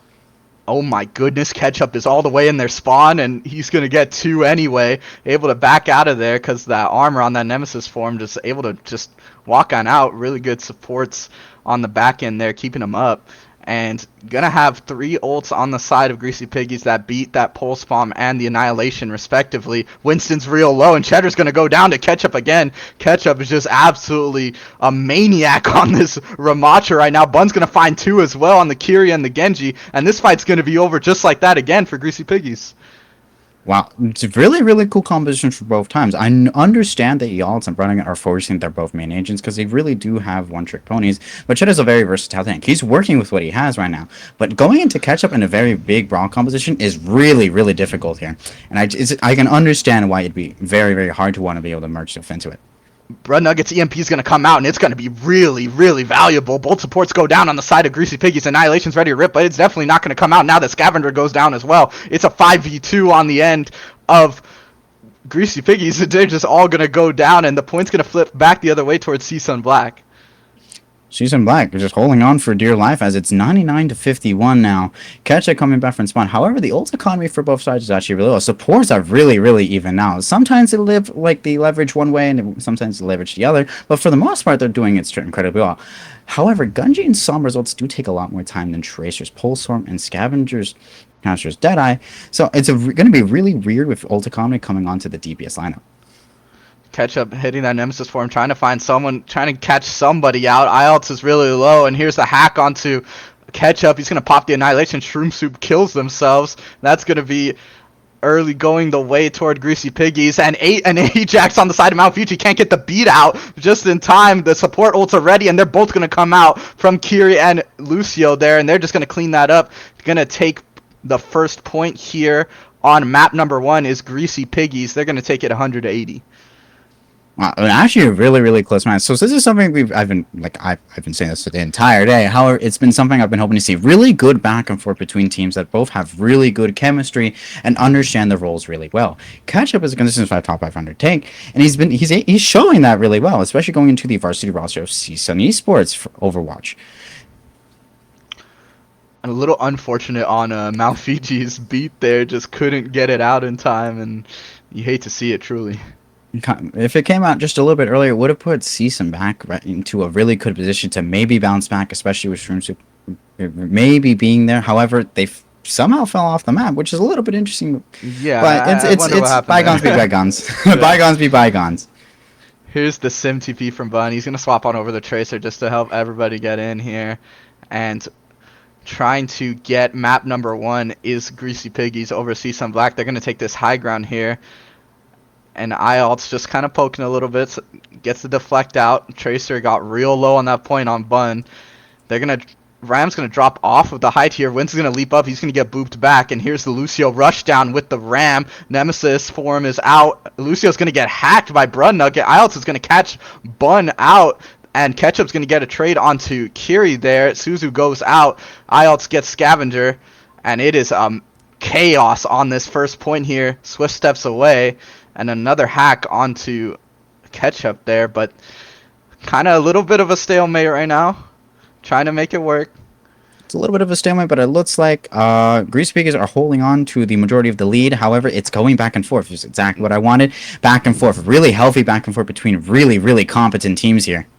No Suzu, no Swift Step for Shroom Soup, but is able to get out there. Scavenger's going to find Shroom Soup with the head tap from the Peacekeeper, and Scavenger's going to get both supports, as a matter of fact, as Greasy Piggies claims this point. Exactly. Holy, Greasy Piggies doing really, really well here. I'm really impressed with how they're doing well, especially with this established roster from Season Black. This is one of the more fun teams that we've seen over the course of the tournament. We've seen a lot more composed teams from other universities, which is our main objective goal, have more college teams, but we're seeing a lot more fun teams doing incredibly well, as we can see from Greasy Pigs. Scavenger's going to go down to the switch strike of IELTS, and IELTS finding an opening pick there. So Mac and Cheese is going to get hacked and killed by the virus. Ketchup on a little bit of a side quest here as everyone in the back goes down, and that's going to be the point flipping the other way towards CSUN Black. Exactly, just really great back and forth. They only got the 35 just because the first couple minutes of this match were spent going back and forth on who has the majority control of the objective. Just the first fight that we saw, it was a fight for the high ground. Ketchup understands that he needed to go fight for that high ground just to make sure Cheddar doesn't have the access to it, denying access from Cheddar. But Cheddar's able to clap back pretty well. He's just as competent as Ketchup is, and it looks like they're coming out to a really good fight. IELTS gets stuck by the pulse bomb from Bun, and a really great pulse bomb from Bun to get that opening pick. The Primal's going to come out from Cheddar, though. It's going to get Scavenger, and he's going to get Kiri as well on that Primal. He's going to get 3. He wants more. This Winston is angry. He wants a 4th one. Why not? We'll kill the Ramatra, and they're going to hold on to this point as it ticks down from 40% onward. A great primal ult from Chet over there. He's going to be able to build up incredibly fast with the dive composition that Season Black is running. It looks like Greasy Pigs is going to keep the same relatively composition. Scavenger does have Deadeye and so does Ketchup. Ketchup does have his Annihilation, so it's going to be a really, really good return back here. IELTS has Dragon Blade. Mount Fuji has Beat. So it's a very, very, very cool just dynamic of ults that we do have here, especially with them taking so much time to build up. And oh my goodness, a great Ravenous Vortex from Ketchup to catch Mount Fiji. Beat's going to come out from Mac and Cheese. And if Greasy Piggies find themselves up one, Winston's real low in that bubble. Ketchup's going to get Shroom Soup. Cheddar's going to go down as well. The point flips back the other way. And an absolutely fantastic second point here as it's just back and forth, as you've mentioned. Absolutely awesome dissections. Ketchup and Bunny are finding just one solo support that's left on the field onto the objective. Ketchup immediately goes for Ravenous Vortex, and he's able to clean it up very nicely just because of what versatility the perks apply for Matra. Ketchup still has that Annihilation ready to rip. Mount Fiji's got the beat as well. Let's see what happens. Cheddar's jumping on the back line. Finds Hanzi 10 there. Annihilation comes out from Ketchup. Scavenger's going to find Brun Nugget. That's an opening pick there. Annihilation still out. He's roaming around. Iles is going to find Kiri. Ketchup's going to kill Mount Fiji. Scavenger and Cheddar's trying to get away, but just can't. The point keeps ticking as this fight turns Greasy Piggy's way. And IELTS still finding the onto Buns. Ketchup going to kill IELTS with that Ravenous Vortex, 80% and counting. It looks like it's going to become a really close game yet again, going probably to 90 unless Season Black are able to touch now and just take and dissect Greasy Pig's backline just to make sure they can hold on to this. But it looks like it's going to come 99 to 77. Yep, Kitsune Rush ready to rip on the side of CSUN Black. Buns Pulse Bomb's ready to go. Can he do something with it? IELTS is going to find Mac and Cheese, but he's going to get the trade onto IELTS himself. Ketchup finds the trade there. He's going to get hacked and just can't do anything about that. The Kitsune Rush has yet to come out, but a double Pulse Bomb on the side of Buns keeps the hopes alive, and that's going to be a cap. And oh my goodness, Bun just single-handedly takes that map for Greasy Piggies. They're going to take map 1, and wow, what a phenomenal Pulse Bomb from Bun. That was a really, really awesome match. Like I said, this is a very, very clean play of the game by Cheddar. Really, really good primal here. I know exactly where this happened. He got 3 onto that. He was able to kill Scavenger, being able to land right onto Hanzo's head. Crazy stuff here. And gets the 4th K onto Ketchup. But it was a really, really close matchup. Bunny's double pulse bomb was able to just close it up that pretty well. However, there were some pretty good trades that happened before that. Ketchup getting the pick onto Yaltz when Yaltz had gotten Shroom Soup on the Kiriko was very incredibly vital in just making sure the momentum stayed the same on both sides of the team. But the double pulse bomb just closed it out for Greasy Pigs. Yeah, it started to turn the way of CSUN Black, and you're wondering if it might head to overtime a little bit there as the point was flipping back and forth. But great pulse bomb at the end there to get to, and just a really great match overall. But regardless, Greasy Piggies find themselves up 1 in this best of 3 to try and head to our winners finals. It's looking like they might switch around a little bit. Yeah, it looks like we're going to be subbing in Valentine for Yaltz, trying out a different DPS this time around. As we know, as I've said before, Yaltz is a typically Genji one-trick that is one of his best heroes. But Valentine does have a little bit more versatility into the hero pool that he's able to play in, as well as being a Fletz DPS. If I recall correctly, he's able to play in a lot more hit scan, which is something they might need, especially when Brun Nugget is forcing a Sombra here, unless they ban a Sombra. As we wait our hero bans and our map pick for this game number 2, both these teams came off the back of a 2-0. Greasy Piggies against Pickle Platoon and CSUN Black against Young and Unemployed, respectively. And we've mentioned today we haven't seen a lot of game 3s, and based off this game 1, I would absolutely love to see a game 3 between these two teams, because that was a phenomenal match that we just saw. It looks like our next map might be Oasis. No, we just played Oasis, forgive me, but I'm waiting for the next map to be called out and be selected, which I believe Season Black is picking. I might be wrong, but this next map is going to determine what the tanks what the tank line goes towards, because it looks like the back line of Kiriko Lucio is working incredibly well. It's just a very meta composition right now, especially since you can have a little bit of versatility going into a Baptiste if need be. It's just a really, really dope stuff, but I'm just hoping for a little bit of more versatility coming out, especially since Season Black is subbing at Valentine. Just to see a little bit, I'm just hoping to see a little bit more of a composition change. Mm-hmm. And just highlighting some of these players a little bit, I really enjoyed Ketchup's presence on that front line. It felt like that Ramatra was really suffocating is the word I would use. Just absolutely just all over CSUN Black's front line and just punching right through that Winston barrier of Cheddar.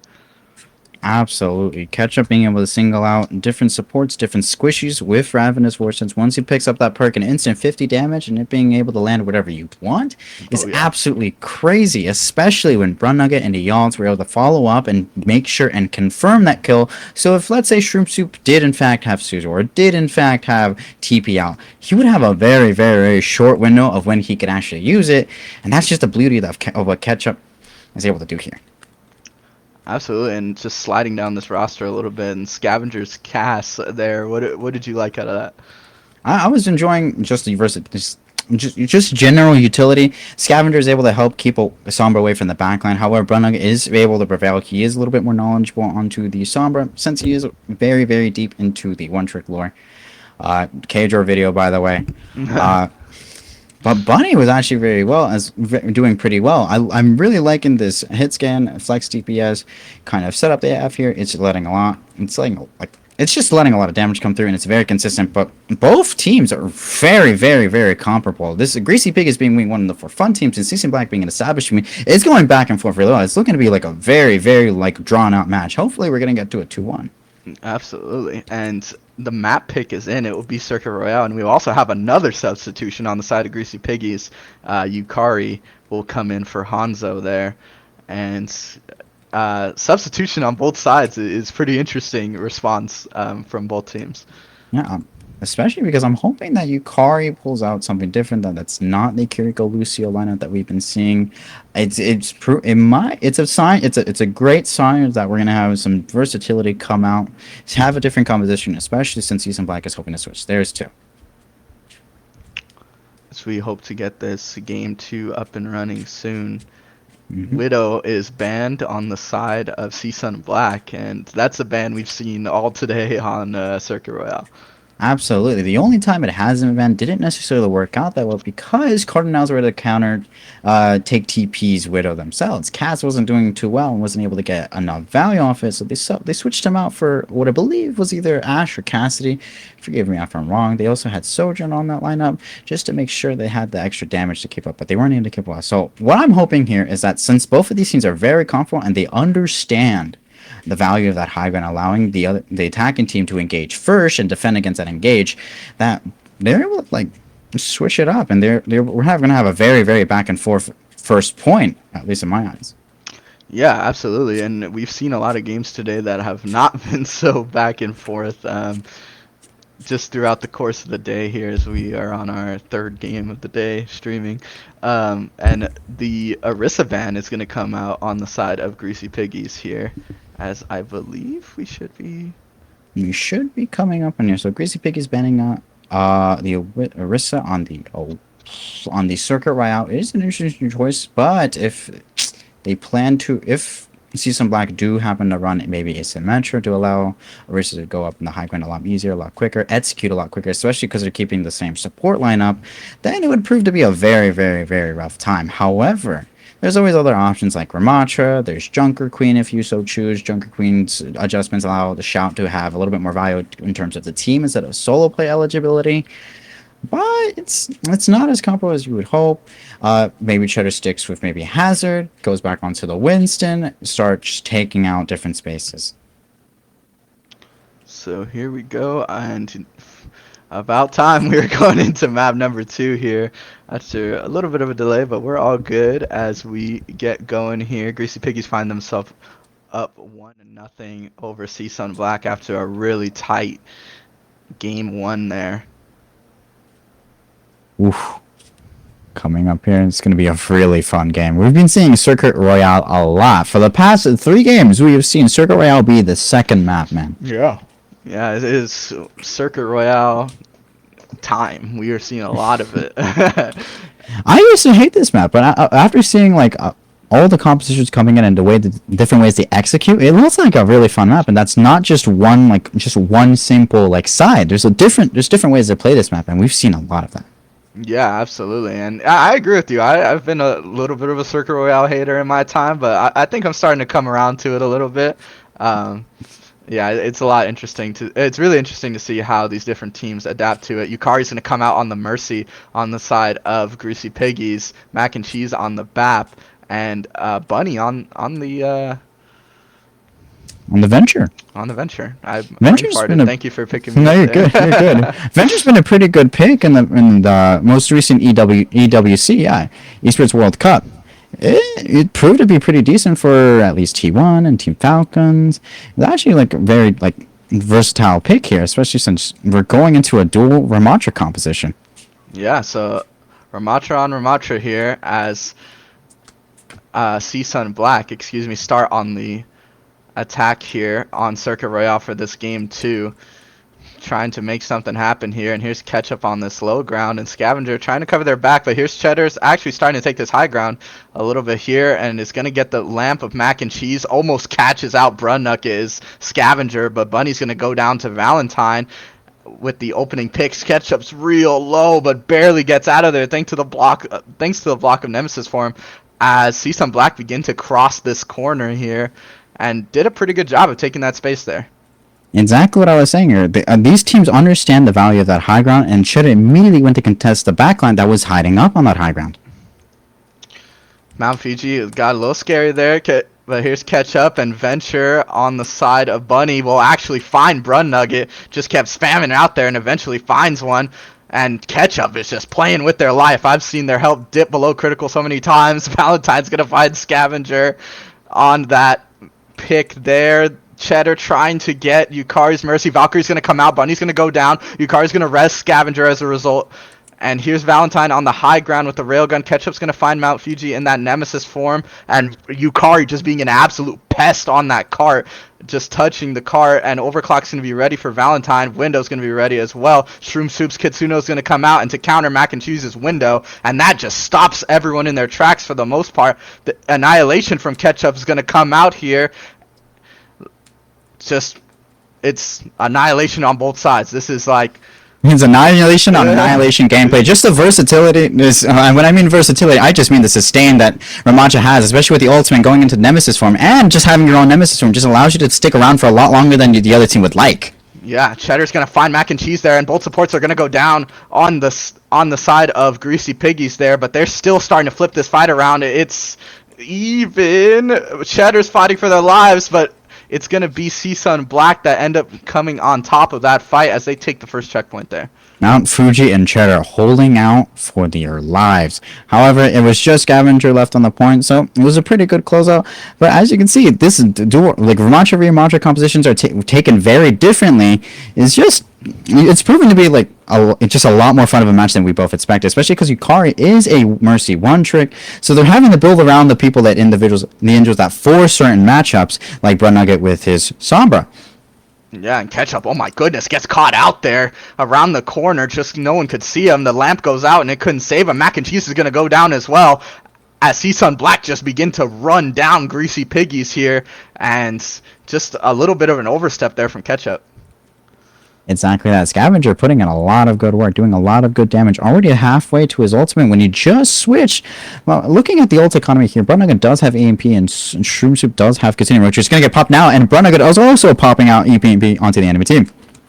And Cheddar just going absolutely crazy with these punches right now, thanks to the Kitsune Rush, just punching the hell out of Baptiste there. And Brunugget's going to get one, and that will clean up that fight for...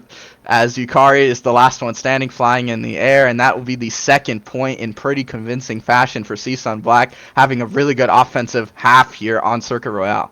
Sure, having a great time trying to knock out Yukari POI, but Mac and Cheese. However, Yukari was in Valkyrie form, healing the heck out of Mac and Cheese, so it's just a really tough time for Cheddar to even try to get that kill, but nevertheless, they brought it out there. We do a switch from Yukari going into the Juno, so a little bit more versatility, a little bit more speed. It's going to be a little bit weird. Actually, no, I take that back. It's going to be pretty decent in this close quarters combat, especially since both teams have some form of speed control.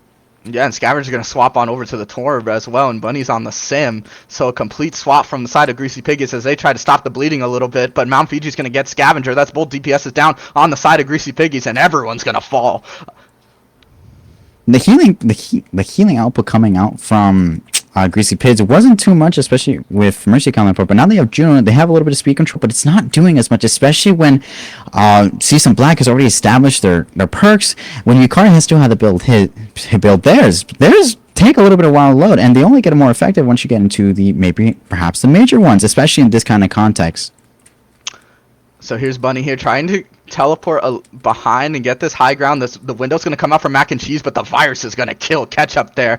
And just like that, oh my goodness, Seasun Black are just going to keep running with it. The Kitsune is going to come out from Shroom Soup, and that's all she wrote. A full cap with 3 minutes left for Seasun Black. Season Black doing great numbers here. I was really enjoying their gameplay because they're actually dissecting onto the backline a lot more than Ketchup was in the previous map on Oasis. A couple of positioning mates that we saw a little bit earlier. Bunny was trying to just jump straight onto Valentine there. However, I don't think that was the best decision there, especially when Valentine is still building up a railgun, getting it to 100% charge. It puts you in a really tough position, especially when all you have is your charge right click and your beam. You're TPing all over the place. And we saw earlier that they didn't really decide, like, really well when to TP and jump onto them because he TP'd up the high ground and Valentine dropped. And then Bunny just dropped onto him without having another way out. And it left their team just out in the open. Ketchup wasn't able to do as much, especially with a man down, and then 4 people going, just railing, like fired straight down on them. So that's going to be a full cap for the side of Seasun Black, and a great response after Oasis as they flip on over to the defensive side and try and send us to a game 3.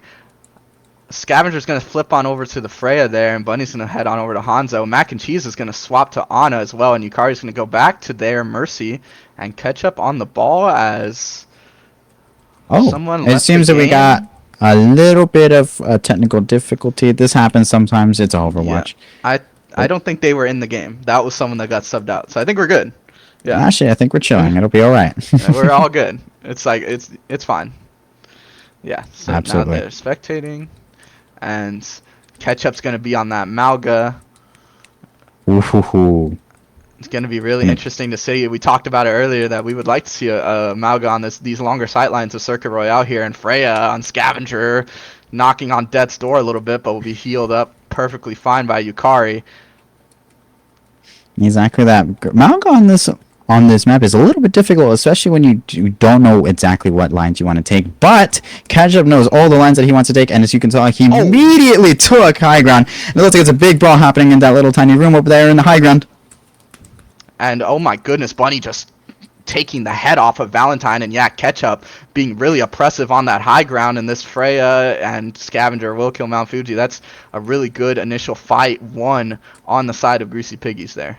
Greasy Piggies having a lot more individual playstyles now since Ketchup was able just to make a lot of solo plays, trying to get decent stomps, especially on that first point. That first point, there's corridors and rooms that allow him to just straight up and charge into. Oh my, Scavenger getting a great shot in the Valentine there, I won't lie. Yeah, Valentine flying up and getting swatted down by Scavenger on the Freya. Here's Ketchup taking a little bit of space on that Malga, and Greasy Piggies are going to take that first checkpoint very convincingly as they continue to take space here. Some switches that are happening right now are ones I like. Valentine going over to the Soldier and probably going to use Ketchup as a big old battery over there. Get railgun a lot more faster, having a lot more just damage output coming out from there. Especially since he died really roughly to Scavenger there. Valkyrie's ready on the side of Greasy Piggies, and Bunny's real low, got hacked there, but just gets saved. Valkyrie's going to come out, and the Freya ult's going to come as well. Here's the Kitsune from Shroom Soup here, the Nano, and everyone's pouring everything into this fight, but regardless, the payload keeps keeping on. The Nano's onto Ketchup. He's still going crazy. The beat's going to come out from Mount Fuji, and Annihilation from Cheddar will, as this fight begins to flip the way of Seasun Black. And Ketchup will kill Cheddar in that Annihilation, but it's too little too late. The fight's over. Ketchup trying to save their own life and will not get away. Fall to the hands of Shroom Soup. Shroom Soup getting an excellent cleanup onto the Ketchup. Ketchup does have Cage over here. He might have to use it a little bit defensively on the attacking side. He won't be able to cage off any tanks or any support lines unless he dives in really well. We do see a swap from Cheddar going over the JQ, one of their own specialties since it's a very, very, very, very team-based hero, especially since they have Valentine, they have Brunnaga, they have individuals that they want, they have heroes that they want to go dive into the backline, see what they can do, mess up Yukari, mess up Mac and Cheese, just get a lot more happening, get a lot more action. Yeah, no Kiri on that side will make their lives a little bit harder there, but regardless, here's a Greasy Piggies catching 2. The purple onto Cheddar is really hurting, and that's going to be a convincingly won fight real easy. Bunny's just cleaning up everyone themselves. That's going to be the second checkpoint here for Greasy Piggies.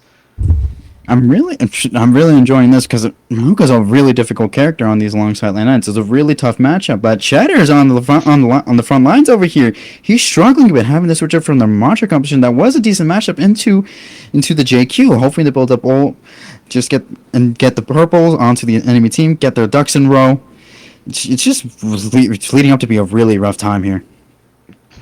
Ketchup's got Ripcage ready to go. Scavenger's got his Freya ult as well. Valkyrie's just about to come up here, and Cheddar just getting absolutely mauled right now, but gets healed back up. The Ripcage is going to come out with the EMP to follow, and here's Valentine getting Ketchup, and here's Seasun Black just running over everyone.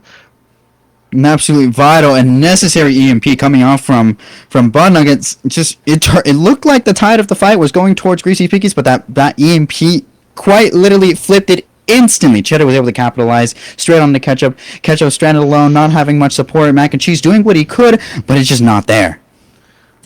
Yeah, and we've been talking about Bread Nugget Sombra, and yeah, just an absolutely phenomenal EMP. But 4 ults are going to be up on the side of Greasy Piggies as they hope to meet Seasun Black in overtime here. Still 3 minutes and 30 seconds left to go, so plenty of time. But it'd be interesting to see this defense. And here's the Dragons coming out from Bunny there. Trying to get... There's the Valkyrie as well, and Valentine's going to find Mac and Cheese as Bunny will get the trade onto Valentine. Trying to find something here. And here's the Rampage right into the heart of Greasy Piggies here. Ketchup's real low. Scavenger's going to go down, and Cheddar just cleans up everyone. What a phenomenal Rampage to just absolutely maul the members of Greasy Piggies. Greasy Piggies doing whatever they can. Yukari just taking as much can as a last and final sample. It looks like it's a cruel world out here. They're going to stagger Yukari just to make sure that Greasy Piggies take a little bit longer just to restart on their next attack. And that Junker Queen Rampage without a Kiri obviously can't get the cleanse out, so just able to just absolutely chew through the members of Greasy Piggies. And oh goodness, Shroom Soup almost got caught out there by Scavenger, but was able to get away. Mount Fiji's going to have their beat, and this fight's going to be taken on the outdoors here as Ketchup presses, and oh my goodness, jumps onto Valentine's, going to get 2, and here's the Kitsune from behind as Cheddar leads the way from the back, trying to get something, and they're going to find 2 as Seasun Black trying to get the kill on the Scavenger, and Will gets the cleave onto, oh my goodness, gets the cleave onto Sombra, and Cheddar just absolutely feeding off this Greasy Piggies team, and they'll win that fight. Really good positioning from Cheddar to recognize what was going on, to come from behind with the Kitsune, and just make quick work of everyone. An absolutely really close fight there. It could have been any man's game. However, the Kitsune rush combined with the hack onto Ketchup at that last little bit really saved it out. Junker has a lot of decent sustain when you get her bleeds and proc her bleeds a little bit, and she's able to sustain her a little bit, especially because they only had Shroom Souping on the backline. And Shroom Soup does like to do a little bit of damage onto the Kiriko, but it just wasn't enough for Ketchup to be able to self-sustain. Mauga doesn't have as much sustain as a Kiriko on that.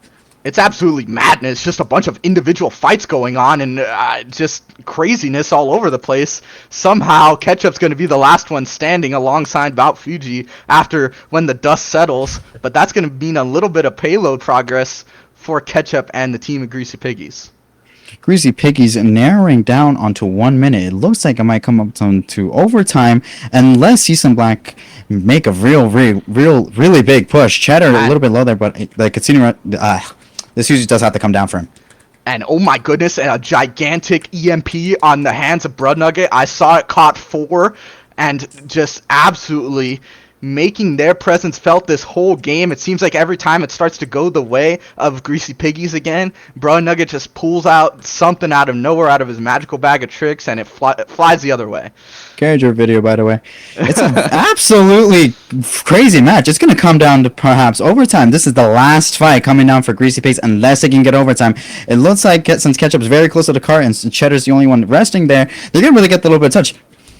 Here's the Carnage coming out, and Mount Fiji's beat to follow. The High Noon from Scavenger is not going to get anything. Cheddar's going to find Mac and Cheese there. It's just Valkyrie, but Yukari's hack can't get it off. And here's the res onto Mac and Cheese. Valentine's going to find Scavenger, and Valentine wants more in this overclock.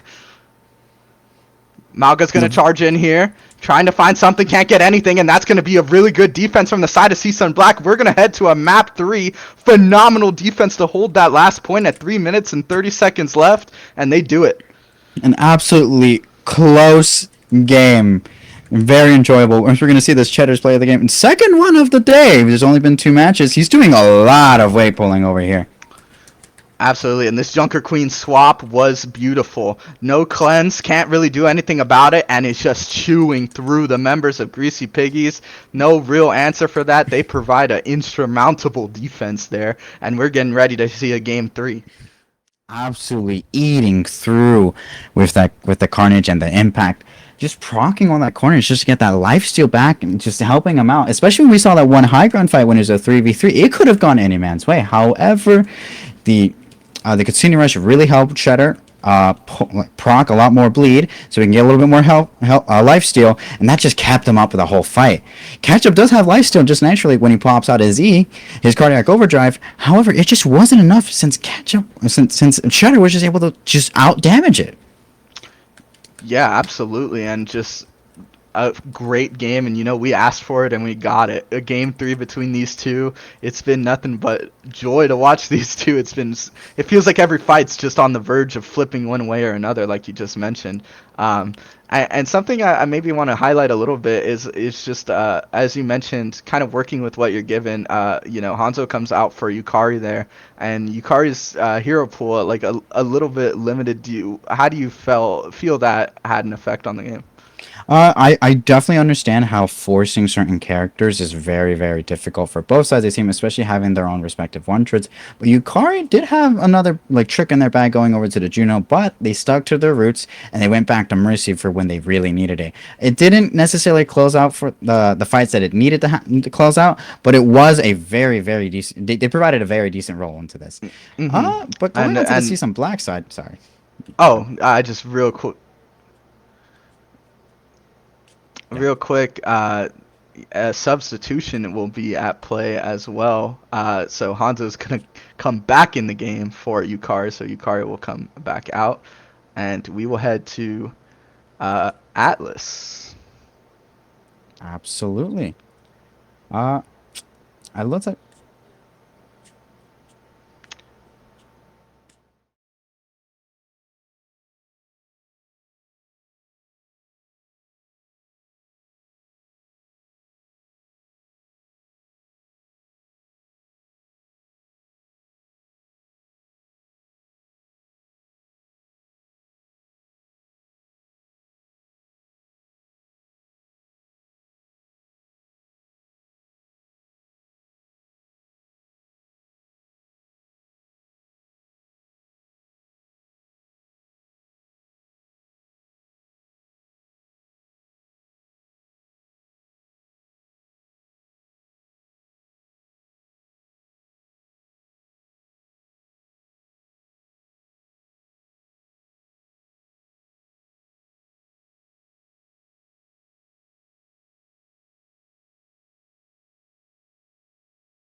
Welcome back, everyone, as we get ready for this game three. We had a little bit of a technical difficulty. We lost Neo for a little bit, but he's back and we're all good to go. My As camera overheated. Yeah, pretty the, toasty. It's yeah, so hot in California right now. My camera just overheated. It just said bye bye, and now I have to yeah. grab an ice pack, have it on there. Oh But we're man, chilling now. yeah. You got steam coming out of it and everything. Exactly, man. I could almost like put my hand over it and just feel the precipitation just Uh, start developing on my hand. You oh, know. that is insane. So as we get ready for this game three, Greasy Piggies versus Seasun Black, the winner will head to our winners final. As we've had two very close games here and just a real brawl between these two. They're really duking it out. And as we mentioned before the break there, Hans 10 is going to come back in the game for Yukari. I believe that was the only. Oh, Bread Oh Nugget no. is Yeah. also coming out. The Sombra Yeah. for IALTS as well. Yacht's coming in over for Brown Nugget. So switching over the DPS who typically flicks is gonna lead Greasy Piggies to choose a really sneaky ban. Looks like they're gonna go for a Genji ban, which leaves the Yachts to choose a different hero that isn't Genji. However, I'm pretty sure Yachts has enough hero pool to actually just play a different hero entirely. That could, in fact, just break the entire mold for Season Black going into Greasy Piggies. The app we are going on to is the newest one, Atlas, which should prove to be a very fun game. Since it's relatively new, it's kind of hard to just depict on what you want teams to actually pick. You can actually go for verticality teams. So if you want to go for a dive team, go for wins and go for hazard, you can actually decide those things. Especially if you remain to keep the old support core of being Kiriko Lucio, Kiriko being able to TP, being able to climb walls, and Lucio be able to speed up, just sticking with the tank, sticking with the other backline. Should be a pretty good decision here. And it looks like for Season Black, they're gonna be banning Ramatra, so it's gonna leave Ketchup in a weird position. Does he want to go for the hazard, or perhaps a different tank in general, or do you want to go Malcolm, control high ground, and dive onto Season Black whenever you want to? It's gonna be just a pretty cool matchup in my opinion. Yeah, absolutely. And we saw Ketchup on Malga during that Circuit Royale match a bit there. And was pretty effective on it. But yeah, the Junker Queen of Cheddar, as we mentioned, was just a terrorizing force for Seasun Black. Absolutely, Cheddar's JQ absolutely started shredding into everything it touched, especially when you pull out with Rampage. It's absolutely nuts there. As we get ready to head to our first game three of the day. We haven't seen one yet, but here we go now against some of the most interesting teams we've seen all day. Greasy Piggies and Seasun Black as we head to game three here on Atlas. I'm really hoping that they decide to maybe elect for completely and entirely different team compositions. However, we do have the more flexible support core and Shroom Soup, Mount Fuji into the Hans and Mac and Cheese. Mac and Cheese being a flex support and Hans being more so the main support, switching out Hikari to go into Mercy for the other main, and then Shroom Soup and Mount Fuji being able to go flex and support, and main support whenever they so choose. But it does look like we're going into a mirror, which maybe I spoke too soon, but Ealds is going to be the wild card on to see some black here. Yeah, and a hazard mirror to start here. See if we'll see any swaps. I also on that Freya, you mentioned the Genji is banned, so interesting to see what they pull out of the bag now from this point forward. Bunny just on that Sim TP. Both teams actually on the Sim TP. Obviously expect them to swap right over immediately. And here we go, game three on Atlas, and we're gonna pause. Actually, that's super bait. Super baity, but it looks like we kind of have to. It's perfectly all right.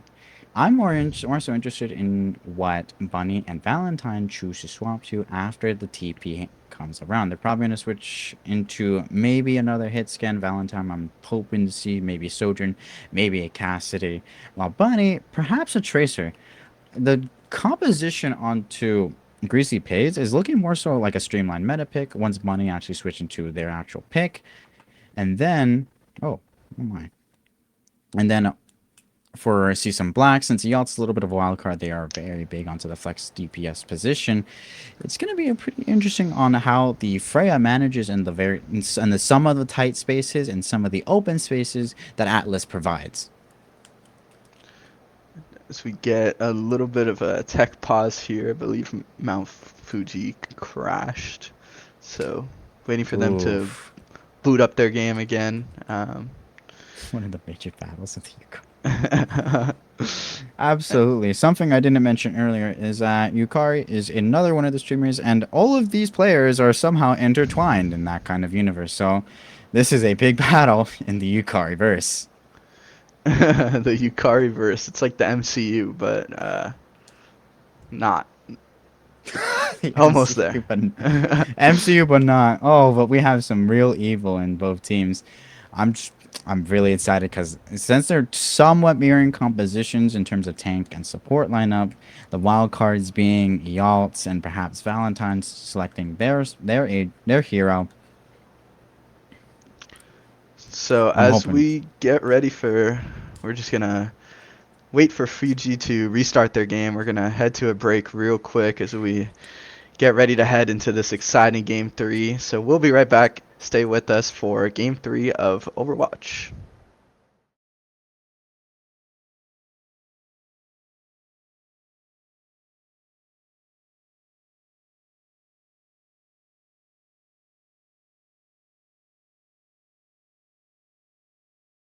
Well, that was a quick BRB, Just, wouldn't you have it? just kidding. We actually sped up time while we were gone, and now we're back in the game. So a real Absolutely quick break, debated here. but yeah, we're getting baited all around right now. As we head to map number 3 on Fiji here, the hazard mirror between Ketchup and Cheddar, and gonna be real interesting to see who comes out on top here. In terms of the team compositions, Oh, especially since Yaltz being a wild card.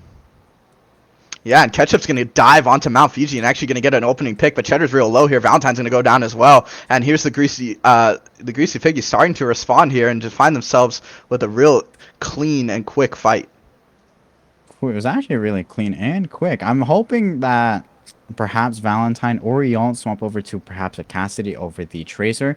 Have a little bit more versatility when Ketchup does eventually dive into your backline. Takes a slash. A flashbang here or there is going to help a lot, especially since Scavenger and Ketchup have a little bit more utility to keep back Cheddar when they eventually do dive on them. 75% on that downpour for Ketchup, and Scavenger is going to tap the head off of Valentine. Ealtz is going to get mac and cheese in return. Is real low there. The Tracer recall comes out from Bunny, is able to get away, and Ketchup trying to kill the other hazard of Cheddar, and they will go down to the hands of Scavenger here as they begin and keep pressing the pressure onto CSUN Black. Ketchup, real low, puts the guard up, but he's all good. And Ealtz picking up Bunny there on the Freya. Pretty good trades here around. However, Greasy Oh, Piggies are coming out with a really great lead going up to 80-0. yeah, and Ketchup's going to use the downpour out there after getting the initial pick on the Valentine. Iotz is going to fall to Scavenger, and Ketchup's going to fall as well. High Noon's going to get Mount Fiji there, and Hans 10 is going to go Kiri for Kiri on Shroom Soup. The guard not going to be able to survive. Everyone just hounding on Cheddar. That's going to be a 100-0 first point for the side of Greasy Piggies. An absolutely tough first point for Season Black, especially since y'all doesn't have his main hero. That would work incredibly well into this matchup here. Having a very good dive composition going into the brawl composition that Greasy Piggies have, it's really rough here. And an errant pulse bomb from the hands of Bunny just couldn't get anything on that one. Hans 10 has the Kiri rush ready to rip. And here it goes. It's going to come out from Shroom Soup, actually. Bunny's going to find Ialtz there. Downpour is going to come from the hands of Cheddar. He's leaping in. He's going to find Mac and Cheese. He's going to find Bunny. An absolutely phenomenal leap from Cheddar onto the affected from his downpour. And that's going to be a fight that heads the way of CSUN Black, trying to keep Scavenger alive, but no dice from Hans 10, and he's just going to have to run away. Really good call from Shroom Soup to actually activate Kitsune Rush there. Really helped him out in the fight, especially since Cheddar doesn't have any ult charge left. He's gonna have to be contesting a little bit with Ketchup. Ketchup does have a little bit more ult charge built up now, and so does Scavenger. However, the ult economy coming on for Season Black is actually doing pretty well comparative to Black Greasy Piggies. And Ielts is going to send out that Freya ult, and it's going to hit Ketchup, but the Suzu's going to cleanse it. Absolutely beautiful. High Noon from Scavenger's going to catch Cheddar before he can leap away. The Kitsune Rush from Hans 10 is out. They're going to flip this point back the other way, but Valentine's going to catch Bunny on the Tracer as well. Ketchup trying to get a little bit of the space, going to have to fall back. The point's ticking the way toward Greasy Piggy. Scavenger clicks the head of Valentine. Oof, really, really good just contact here that we're seeing a little bit from Ketchup. Ketchup might go down here from a little bit of an overextension. Pretty Yeah, rough stuff over here. a little bit of an overextension from Ketchup leads the domino effect after the opening pick from Shroom Soup as well to flip the point back the way of CSUN Black. Exactly. They only got up to 38%, which is pretty rough, but especially when it was their only first time catching a tick. Season Black are going to be able to build up a little bit more, hopefully into the 80s before Greasy Piggies are able to catch up and make contact and hopefully just take a little bit more objective time. The support economy is looking pretty good for CSUN Black here. Beats ready, 85% and counting for Shroom Soup's carry rush, and only a beat to counter on the side of Mac and Cheese. And here's Mount Fiji's beat going to come out as well as a downpour. And another beat from Mac and Cheese to counter. And here's Hans 10 clean everyone up. The pulse bomb will stick onto Cheddar. And the point will now flip again back to Greasy Piggies. Ended up being 99. Now it's going to go up to 99.50. Greasy Piggies bringing it back. However, there is still a couple more fights left in Season Black if they want to take this objective particularly. Absolutely. Shroom Soup's Kitsune Rush still ready and locked and loaded here. No ults just on the side of Greasy Piggies. The Deadeye to be soon. But here's the Kitsune from Shroom Soup right on cue. Valentine trying to make something happen. Fanning the hammer. That Peacekeeper. IELTS has the Freya ult. They're going to flip the point back the other way. The High Noon's going to come out. It's going to catch IELTS' head. There's not going to be able to get anything off of that ultimate. Valentine's going to catch Bunny on that. The Suzu's going to come out. Ketchup is going to count Mount Fuji. Excuse me. And it's just absolute madness on this point. The point is ticking down. It's 99-99. Valentine's going to go down, and Ketchup cleans everybody up for the second point here on map 3. Absolutely crazy trades coming down. We did see earlier a swap from Valentine going onto the Cassidy, which is something I was hoping for. That versatility going into this very similar mirror matchup is going to help just deter Ketchup from diving into that backline, stop him from doing whatever he wants in that backline, especially since they had nothing else but Cheddar's root wall from preventing him from doing anything. But a lot of even trades came out from that last previous site, and I was really hoping Season Black were able to take at least 1 point, make it a little bit closer, give them a little bit more breathing room, but it looks like they're going to have to come up with 3 if they want to win this. Absolutely, and their backs against the wall here, and here's Ketchup with the opening pick onto the Curie of Shroom Soup. That's an opening pick for the side of Greasy Piggies here, as they hope to send themselves to the winners finals here in the Summer Splash 5 Overwatch 2 tournament. It's coming down to the wire. See some Black trying to look for another kill. Y'all, it's getting a little bit tapped out. Oh, an absolute head tap from Scavenger, and oh my god, this revolver is sinking right now. But here's the downpour to counter. Here's another downpour to go back the other way. Here's the dive from Ketchup. The High Noon comes out. No dice, but Ketchup's on his last leg. He'll fall down to Valentine. Valentine will get another. He's looking for a third. Can he get it? The Suzu comes out. It's real close. Cheddar's gonna go down. Suzu onto Valentine. Pulse bomb comes out for Buddy. No dice on that, but he will find Cheddar regardless. The point is taking toward Greasy Piggies way. It's 55%. Hans 10 has the Kitsune Rush. They're starting to regroup. IELTS is going to find Bunny. They're going to start capping. It's the side of CSUN Black. Shroom Soup finds another. Flashbang onto Valentine. A flashbang back the other way to Scavenger. IELTS still has that Freya ult. 2 ults on the side of Greasy Piggies, but Scavenger's down. Hans 10 not letting it rip just yet. 83% and counting, and this point is going to finally flip the way of CSUN Black. Valentine doing absolutely God's work, keeping CSUN Black in this fight, having multiple headshots, multiple try-outs, and just holding on for dear life. 37 HP when he was having a 1v1 versus Hans, able to drop back, have Cheddar keep him alive while he regroup, and just absolutely mowing down Ketchup when he was contesting that individual point. Like I'm saying, Valentine Overwatch is doing great work. 40% and counting. High Noon from Scavenger, but the hazard wall's in his way and can't see anything. But they're starting to get on this point and almost found Cheddar a little bit there. Ketchup's going to leap in on this backline, trying to make something happen. Gets caught out, trying to climb over the wall. And that's 2 picks on the side of CSUN Black. 3 down for Greasy Piggies. That make that 4. IELTS is going crazy on this Freya. Bunny's going to have to back away. 72% and counting. And CSUN Black aren't done just yet. CSUN Black are not done in the slightest. Valentine putting up great numbers, putting up great entries, getting great frags. He's helping a lot in keeping CSUN Black into this fight. Here's the Frail on the side of Alex, and Mac and Cheese's beat to counter, and another beat back the other way from Mount Fuji. Both beats are out. Valentine's going to find Bunny, though. They're going to find themselves up. It's 99. It's overtime's counting, and Valentine. Oh, my goodness. Somebody stop this man. He cannot be stopped. Absolutely cleans up the rest of Greasy Piggies, and CSUN Black has something to say.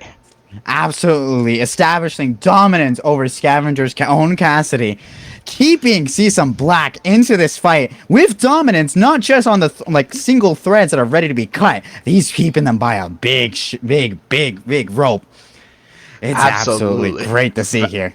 Valentine is a raid boss out there on the floor right now and cannot be stopped. Ketchup has the downpour ready to go. How are Greasy Piggies going to respond?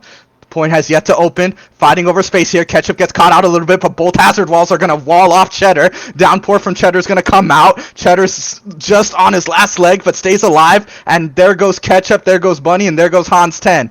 Valentine trying to clean up the kill, but will get caught by Scavenger there. Regardless, the point goes the way of CSUN Black to start. CSUN Black going crazy back into this match. They're looking to crawl back, make this 5th point one for the books. They really want to make it into this winners bracket. Absolutely, and we've got a good one on our hands here, Neo, in this best of 3, trying to head to that winners finals. And it's just anybody's game right now as the point ticks for CSUN Black, 35%. Shroom Soup's Kitsune is going to come out, and here's the high noon on the side of Scavenger, trying to get something, anything, but can't get anything at all. Here's the Peacekeeper Valentine singing right now, and Mount Fuji's on death's door, but 90% on that beat, and Scavenger's going to go down to Mount Fuji. Ketchup's going to get the trade there. It's 4v4 right now, and oh my goodness, Valentine is close to dead, and he will fall. Here's the leap in from Ketchup, trying to get something. Suzu goes out. Shroom Soup finds Mac and Cheese. Ketchup trying to find something, and will get the leap on the Shroom Soup. Here's the Freya ult coming out. Ketchup should find Cheddar, and he will. It's getting a little close here, though, on this point. 90% for CSUN Black. Here's the beat from Mount Fiji. They want it. IELTS will find Ketchup. Scavenger coming in. Can't really find anything. Trying to get this. Oh my goodness. And the point will flip the other way. Scavenger real close to death. Will die to Valentine. Trying to find Mac and Cheese but can't. And somehow the point starts ticking the way of Greasy Piggies. And as they just clean up the rest here. And it's absolute madness. It's absolute madness. The amount of trains, the amount of ult trades that have come out.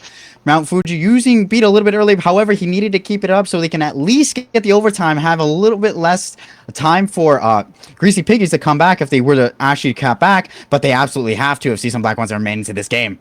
Suzu comes out on Ketchup. He's fighting for his life here on the point. Here's going to have to leap out. Downpour from Cheddar's going to come out, but so is Mac and Cheese's beat. And here's another downpour from Ketchup to counter. It'll catch a lot. It'll catch 3. Scavenger cleaning up. Gets 2. Bunny gets 2 themselves as well. Hazard on the end of Cheddar. Can't get away. Bunny's going to get 3. 75% here. And, oh, we have a pause. Hans 10 has disconnected. And, oh, my goodness, it was getting real crazy there. Oh, it's getting real crazy. We're down to the wire. Probably one last fight left for CSUN Black to at least hop back in and make this 2-2. Make it a 5th point.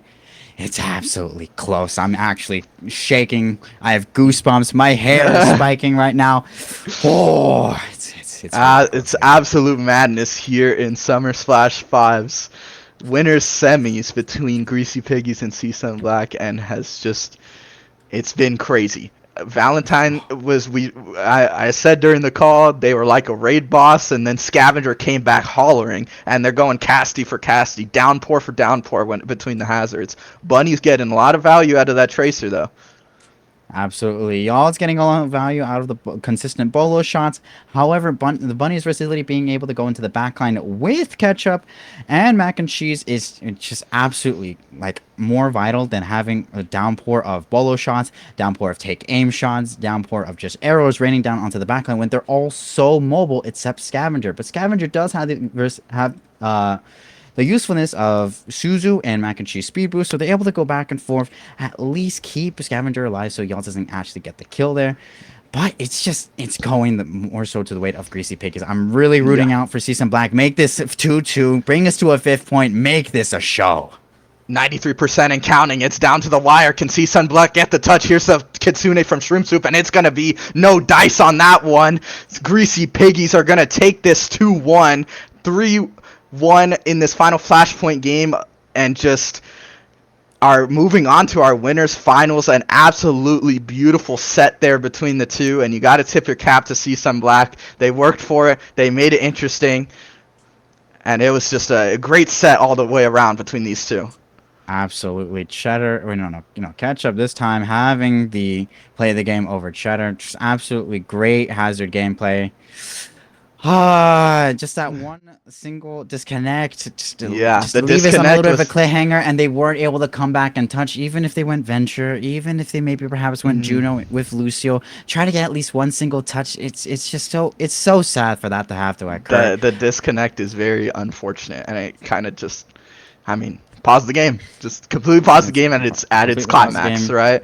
Give Just them a little bit of time, just to maybe reset. But if it comes out that way, it comes out that way. There's not yeah. much we can do here. Mhm. Hanstent probably would have come back from spawn, so it might have changed a little bit of how the game was gonna end up. But it's Yeah. just unfortunate that's how it ends. Yeah, absolutely. S- But Man, it's just Greasy Piggy's gonna be moving on here to our winners final, and awaiting the winner of the Highlanders and Snaketopia. Oh, excuse me, that Snaketopia has won 2-0. revealing our last little match here, man. I don't know what you're doing here, Trey. Come on. Come on, don't So be as unsuspenseful as a pause. Like, come on, man. so as we get Oh, ready to wrap up and head to a break, and we get ready for our winners final here, our last match of the day here on Summer Splash 5, and we'll be right back after a short break.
Welcome back, everyone, to the winter finals of Summer Splash 5's Overwatch 2 tournament. My name is Trey, My name is Neo. and we're here with it's going to be Greasy Piggies versus Snaketopia, two colossal teams through this winners bracket here in the Overwatch tournament. But before we get started, I'd like to give a quick shout out to the Summer Splash 5 event Discord. There's a bunch of casual games going on right now as we speak, as well as a bunch of giveaways. So if you type in exclamation mark summer 25 in the Discord, you can keep in touch with us as well as play some casual games and win some free stuff, which is always cool. And Neo, as we get ready to jump into this game one of this best of five, correct? Or no, sorry, best of three. Best Um, of three. best of three winners finals between these two teams. We saw a Pharah ban, and we're going to be heading to Lijiang Tower as well for this map one. Legion Tower is very, very fun map. I'm super excited to see what kind of compositions are brought out here. In terms of favorites for this match, Snaketopia has actually yet to lose a map. They are currently for all three past matches, they've gone 2-0 on all of them. However, Greasy Piggies weren't too far off themselves. They just happened to go against some very, very difficult competition in Season Black. Season Black putting in a crazy work and crazy numbers, especially Valentine OW and Cheddar on the tank. Oh man, it was quite a match right there. It was a complete brawl, and we're going to see another nasty scrap here between these two teams, Snaketopia and Greasy Piggies. Um, these two teams have been just mauling their way through the bracket. Like you said, last game for Greasy Piggies was a little bit of a brawl too, but they came out the other side with some close games. But still, these two teams are two powerhouses, and I'm really excited to see them face off here on Lijiang Tower for this winners finals. Absolutely. Snaketopia opting in to be more of their more flexible approach, having the Doomfist. Being able to do a lot, especially onto this map. Greasy Piggies picking more so that their more standard composition, Brawly, and yet being able to do Oh, that. and here's Looks a like we're running into a little bit of pause. technical difficulties on the Fang Blade. Typical Overwatch things. Sometimes it happens when you reboot the game, especially on Radeon graphics cards, that your VRAM needs to refresh or just to load in more frames. Then you can go back into like 160 frames or whatever your preferred monitor refresh rate goes on to be. It happens with me too. It's something that just happened. I'll turn off this lag switch. Oh I my! love the Some technical friendly banter. explanation there. I appreciate that. Because Absolutely. way to cover up the Geek Squad there. I fuck with that. Let's go to Wannabe's Doomfist has just been absolutely great. We saw it earlier. He was also on that Winston and Scavenger on that cast was also as effective and just on cue there. Gets an opening pick on Fish for Hose on the Lucio there and trying to find something. Kiri's real low. Hansi 10 goes down. It's even across the two teams here. Here's Paco going crazy on Sojourn. We've seen them all day on that hit scan do really good work. Here's Wannabe trying to get Ramatra, but can't really get too much on Doomfist. The Nemesis form's going to take him out. Paco, thought he was caught out for a second, but never mind. Paco's just cleaning up everyone. The point flips the way toward Greasy Piggies, but it's going to flip back the other way towards Snaketopia. Absolutely crazy swings coming out from both teams. Scavenger trying to help out catch up, finish off Paco. However, Paco was able to rail shot him into the dome.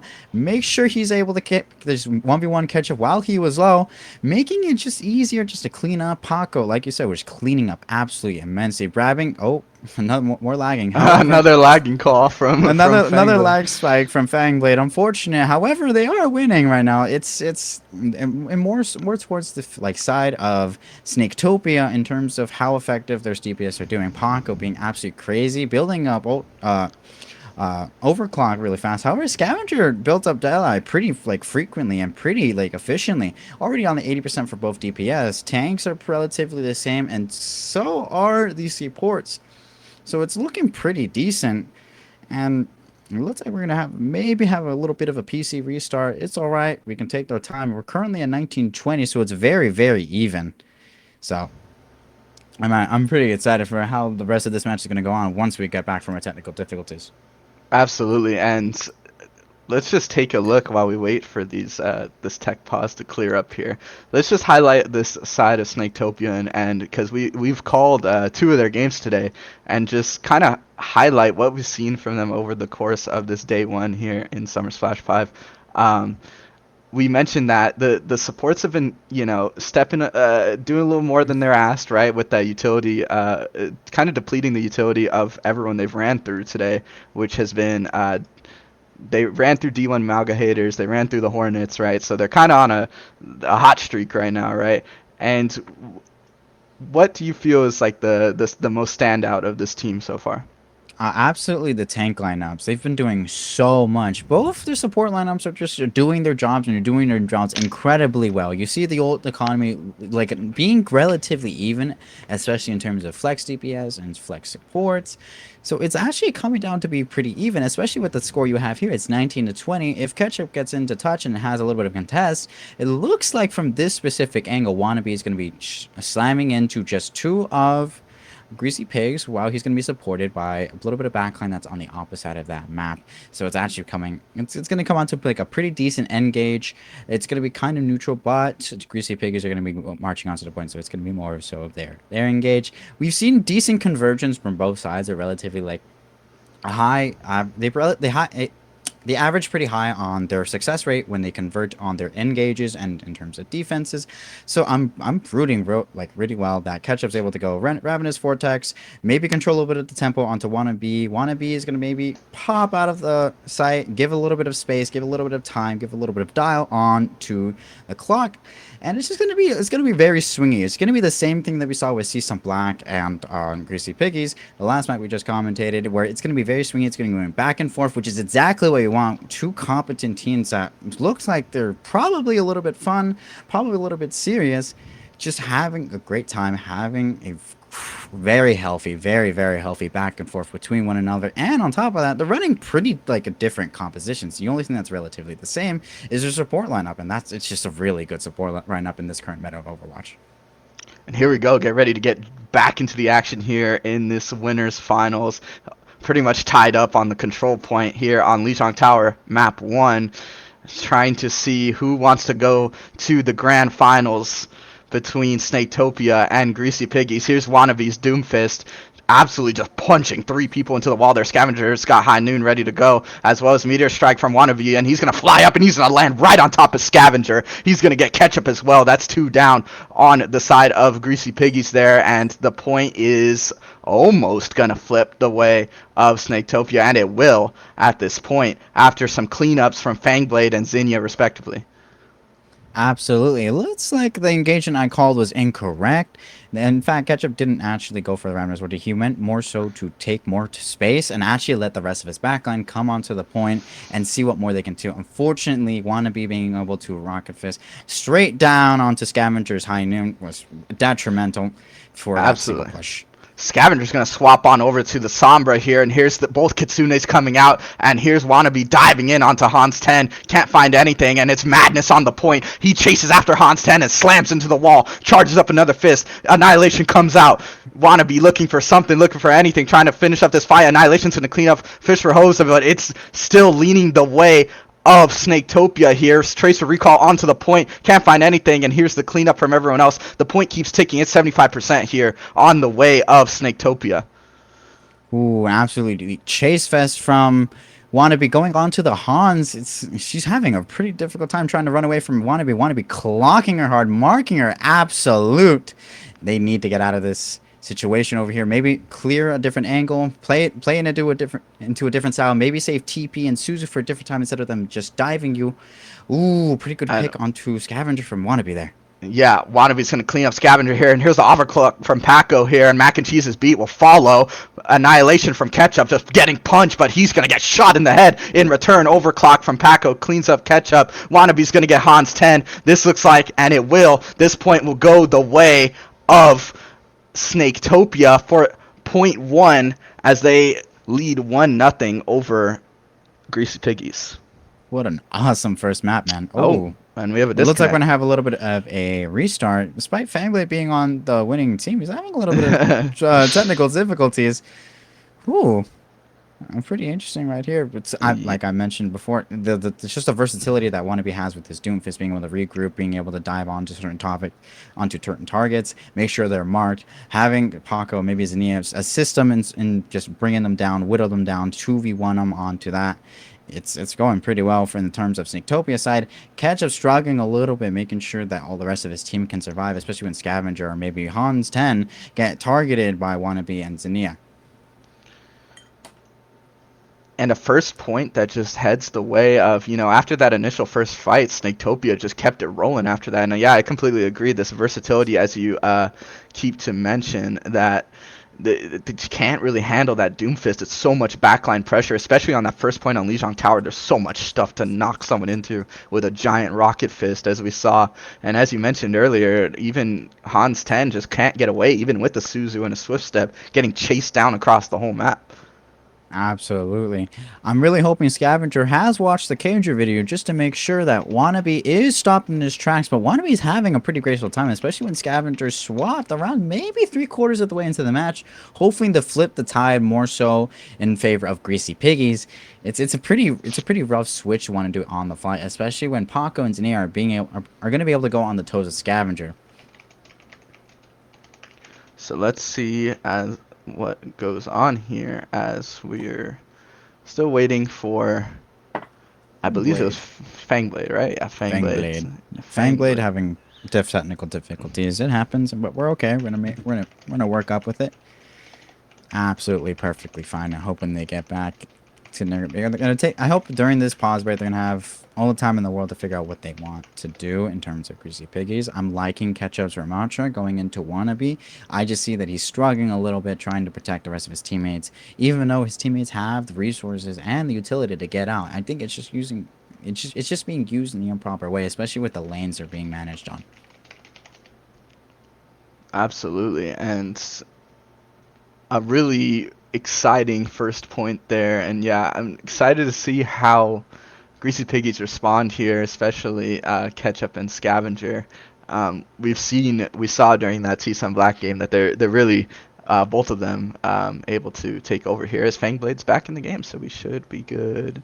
We should be underway in just a few moments. Like I mentioned, I'm hoping this time has been taken just to determine what you want to do in terms of stopping the Doomfisher going onto your backline, stopping him in his tracks. Maybe Bunny goes onto the hit scan, maybe Cassidy, while Scavenger stays on the Sombra. Or do we swap it up a bit? Maybe make Scavenger go back to Cassidy and have Bunny go back to Tracer. It really depends on what kind of composition they want to go into because, like I said, Doomfist's versatility going back and forth between team backline, mark target is just phenomenal. Wannabe's using his utility just right, and Ketchup's having a really difficult time just managing how Wannabe is going on the enemy team, especially with Ravenous Vortex being able to stop him in his tracks just for a little bit. It should be a little bit easier than I would have hoped. And here we go. We're back in the game and we're ready to rip here. Fangblade's ready to go. Ketchup's going to swap over to Orisa from the Ram, actually. So a little bit of a switch up there last second. Here's Ketchup going in, trying to make something happen, trying to respond here as Wannabe leaps in onto the point, looking for something. And on the high Absolutely. ground there is Paco trying to get a little bit of value there. The high ground Wannabe gets real low, and Paco's even lower there on the high ground, trying to get heals from the Kiriko standing right in front of Fangblade, trying to get some of those papers from him. And Wannabe's gonna kill Mac and Cheese off that. There's an opening pick. There's the spin from Ketchup, trying to force Doomfist a little further back here, but a little bit of an overstep, gets completely surrounded by the members of Snaketopia, is gonna fall there, and the point is gonna start to be capped by Snaketopia as they begin to clean up the rest of Greasy Piggies. Absolutely, pretty intense fight coming off from Greasy Piggies. Ketchup absolutely counter swapping onto the Doomfist, making sure he's able to keep him at bay. Sarissa's doing pretty good job at that. However, it's unfortunate that Mac and Cheese gets picked off at that little moment by Wannabe, mainly because if he stayed in that fight, there would have been a better chance, especially with some speed control, letting Ketchup jump in a little bit easier. A nasty headshot from Scavenger onto Zenna, but Ketchup's going to go down to Fish for Hose, and the Fang Blade Kitsune Rush came out, but here's the pressure from Snaketopia, and Greasy Piggy's trying to get out of their own spawn here. They're going to start to fall back and give a little bit of that space back up there.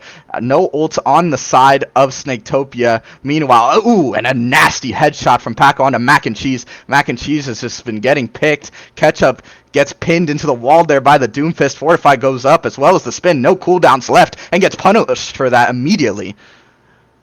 Incredibly unfortunate for Mac and Cheese to be picked off immediately. There's having a little bit of trouble staying alive. You're probably getting marked by both Paco and Wannabe.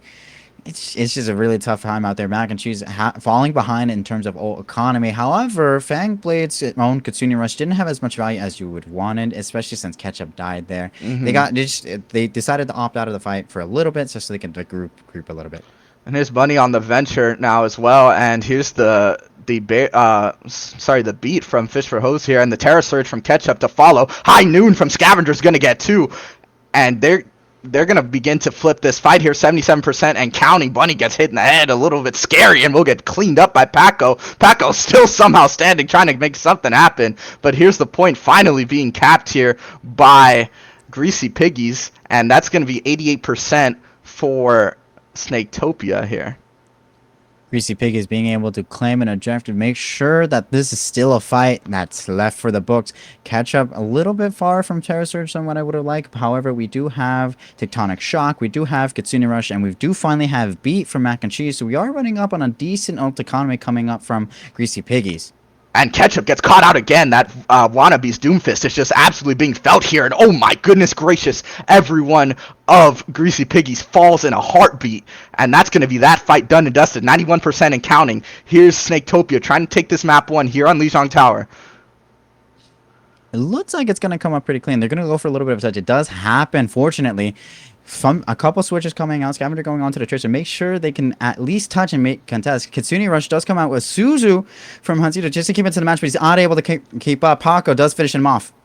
And oh my goodness, Snaketopia have caved in this game 1 and said we are here. That's a 2-0 victory for them as they lead 1-0 in the overall set there.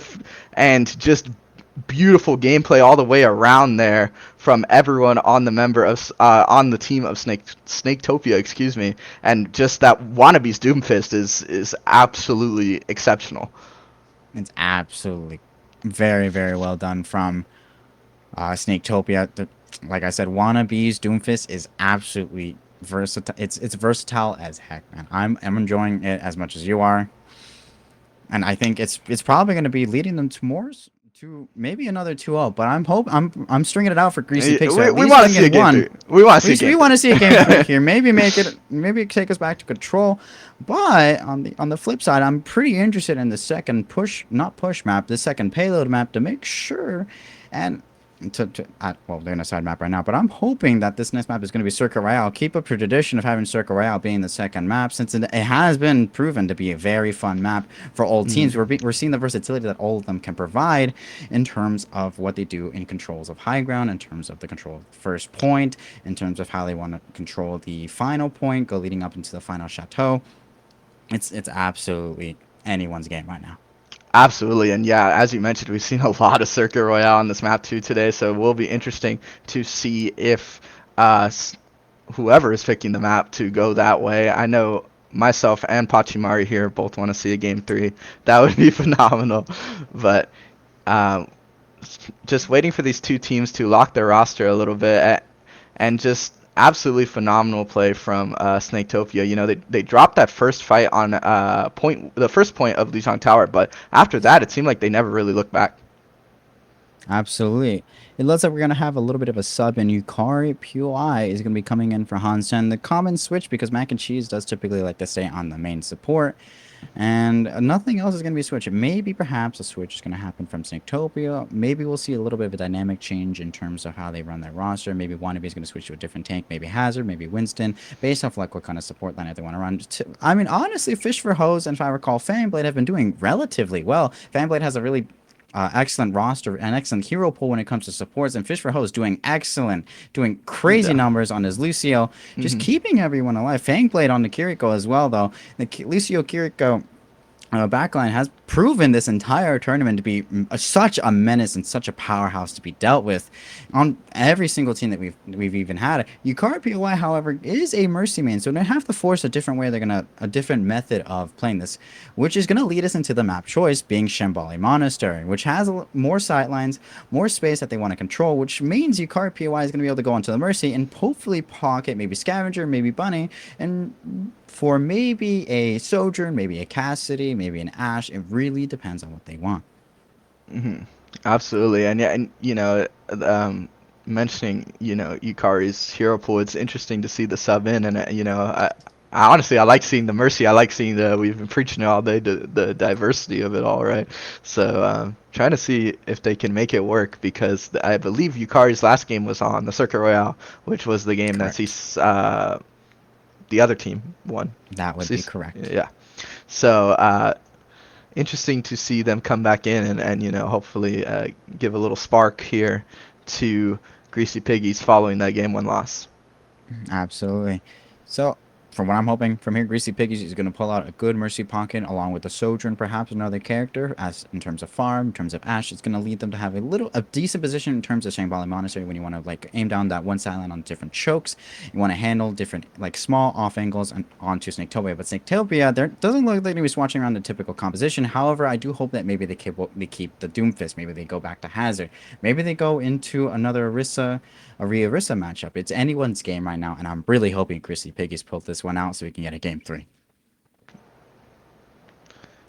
As I believe we start to get ready for this game two here of this exciting best of three. And yeah, you mentioned I would like to see. I think Ketchup's Hazard was really fun to watch last game against Sea Sun Black as well. Absolutely. So in terms of bans for Shambali Monastery, there's nothing that really comes to mind unless you wanted to go target bans on specifically maybe Xenia, maybe Fangblade, maybe Wannabe. Uh, Perhaps you want to ban Wannabe's Doomfist. It's And really your choice. which gets banned is Wannabe's Doomfist. So, Wannabe's Doomfist is going to get banned going into Shambali Monastery, which means his player pool isn't going to be necessarily restricted because if you can run Doomfist, you could typically run other dive tanks like Winston, like Hazard, like Ball. You yep, have a very deep hero pool when you want to do for what you want to do in terms of team composition, especially when you have Fish for Hose. Fangblade being so consistent and so proactive on the Kiriko Lucio backups. Zania and Paco aren't not too shabby themselves. Paco putting in great numbers on the Sojourn, Zania being a great flex DPS.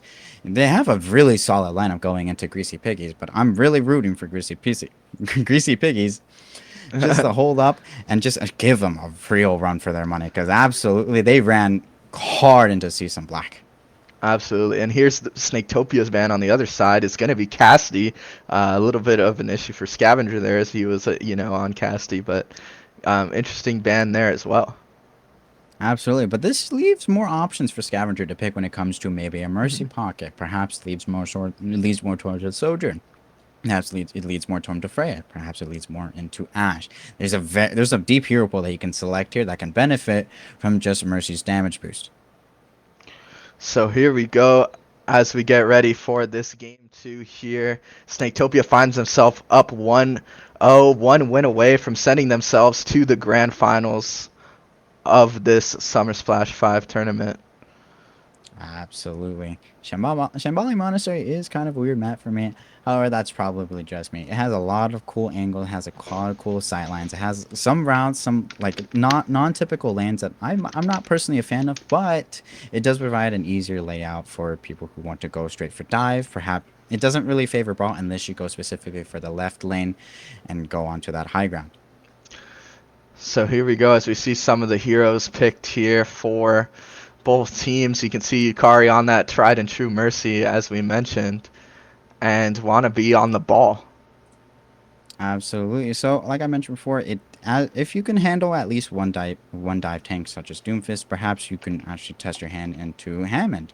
And Hammond's a very, very, very prominent. It takes a little bit of a specialist to be able to play ball pretty well, but when it's done well, it's done really well. And the back line is actually looking phenomenal. And they're keeping the same fish for hose and Fangblade on the Lucio Kiriko, which lets them play a little bit differently. And perhaps I spoke a little bit too soon, but it was just my hopes getting up a bit. But it looks like we're going to have really, really, really fun compositions from both sides. So here's Wannabe actually on the Winston here, going for this dive alongside Paco there a little bit, and Fish for Host to follow on the Lucio. And here we go as Snaketopia starts us on Shambali on offense here, looking for a little bit here, and Ana trying to fight this venture a little bit in their backline, and Smack and Cheese on the Ana. Ram trying to hold this height here, and Winston trying to look for something. Paco's going to find Bunny on that initial pick there, and Zinna's going to find another one there, and that's going to be 3 for Snaketopia. It's quickly falling apart for Greasy Piggies. That's another, and there's only 2 left on the side of Greasy Piggies. That's going to be a really quick fight to start us off on Shambali Monastery. Unfortunately, Ketchup going down there, staggering him a bit. However, there is only one person on the payload, so they're going to be pushing up just a little bit slower than they would like. They're going to round the corner and perhaps reach that little opening on the cave, which leaves Greasy Piggies to have a decent sound line for Scavenger to benefit a lot from Mercy's damage research, which we see here. 86% on the pulse bomb for Paco. Not much else on both sides, as that was a pretty reasonably quick fight there initially to round that corner. As you mentioned, the Winston leap is in, the bubble goes down, and Ketchup is just separated from everyone else. But that Mercy heals from Yukari, just able to heal him back up, brand new. 2 meters away from the checkpoint here, and Wannabe trying to do something. Pulse bomb's ready to go. Are we going to see Paco try something? And he will. We'll miss it, and it'll hit Ketchup on the splash a little bit, but not too much after. Trying to get Mercy out of there. Wannabe's going to fly below half, and both tanks are real hurt, but a real great dive from Paco onto Mac and Cheese there. The one clip is nasty. Fish for Host is going to find Bunny, and there you go. Just like that, they find themselves down 2 as Greasy Piggies. Overclock comes out. Valkyrie's going to come out as well, but it's not going to be enough. And a really great fight from Snaketopia gives them this first checkpoint. An excellent, valiant effort from Greasy Piggies. However, burning 2 ults there is incredibly rough, especially when Fangbait only committed his Kitsune rush to make sure the rest of his team died. The rest of his team lives during that fight. Burning both Overclock and Valkyrie is incredibly tough for this matchup.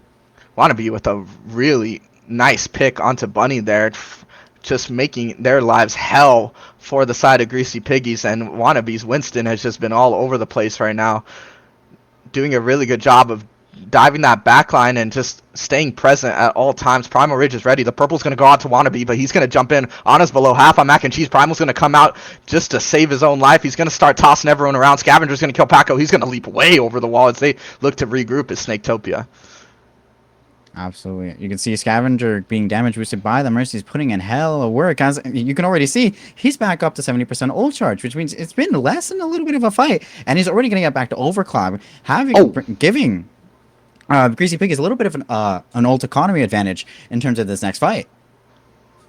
And Greasy Piggies catching Snaketopia a little bit on the back foot there, able to get the stragglers. In fact, they get 3 and forces a full regroup from Snaketopia as they start to stop the bleeding a little bit there. 3 minutes to go. Absolutely, man. Scavenger already having Overclock, Yukari already having Valkyrie. So the ult economy is very heavily in favor for Greasy Piggies. They're going to be able to hold out for these next 2 minutes pretty well if nothing goes not their way. And here's the beat from Fish for Hose here on the side of Snaketopia. The overclock to match from Scavenger. And there's 2 down. Both supports on the side of Greasy Piggies. And oh my goodness gracious, they are going nuclear on the side of Snaketopia. Wannabe cannot be stopped. No one can be stopped on this team. They are absolutely running through right now. That was disgusting. Wannabe hitting Scavenger with an absolute sniper monkey. 3 ults burned on the side of Greasy Piggies, yet they couldn't stop the push. The payload is unfortunately going to reach that point, giving Snaketopia 4 minutes on the clock. Yeah, just under 4 minutes here as they begin to look for a full cap here on Shambali Monastery for this game. 2 Zeta with a crazy shot on the Bunny, but Scavenger gets it back in blood for him. Absolutely. Ketchup doing his job. Oof.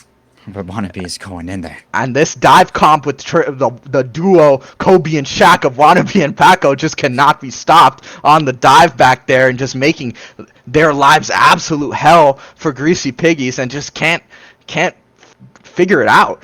There's Absolutely not. Ramatra's Annihilation is ready on the side of Ketchup here. It's 3 minutes left. Here's Fangblade's Kitsune rush to come out. The bubble goes on the top of Ketchup as he pops Annihilation. Yukari's going to find Fangblade, though, as they finally find themselves at a slight disadvantage at some point during this game. Trying to recover a little bit is Wannabe chasing after these supports, but he will find Scavenger on the side there.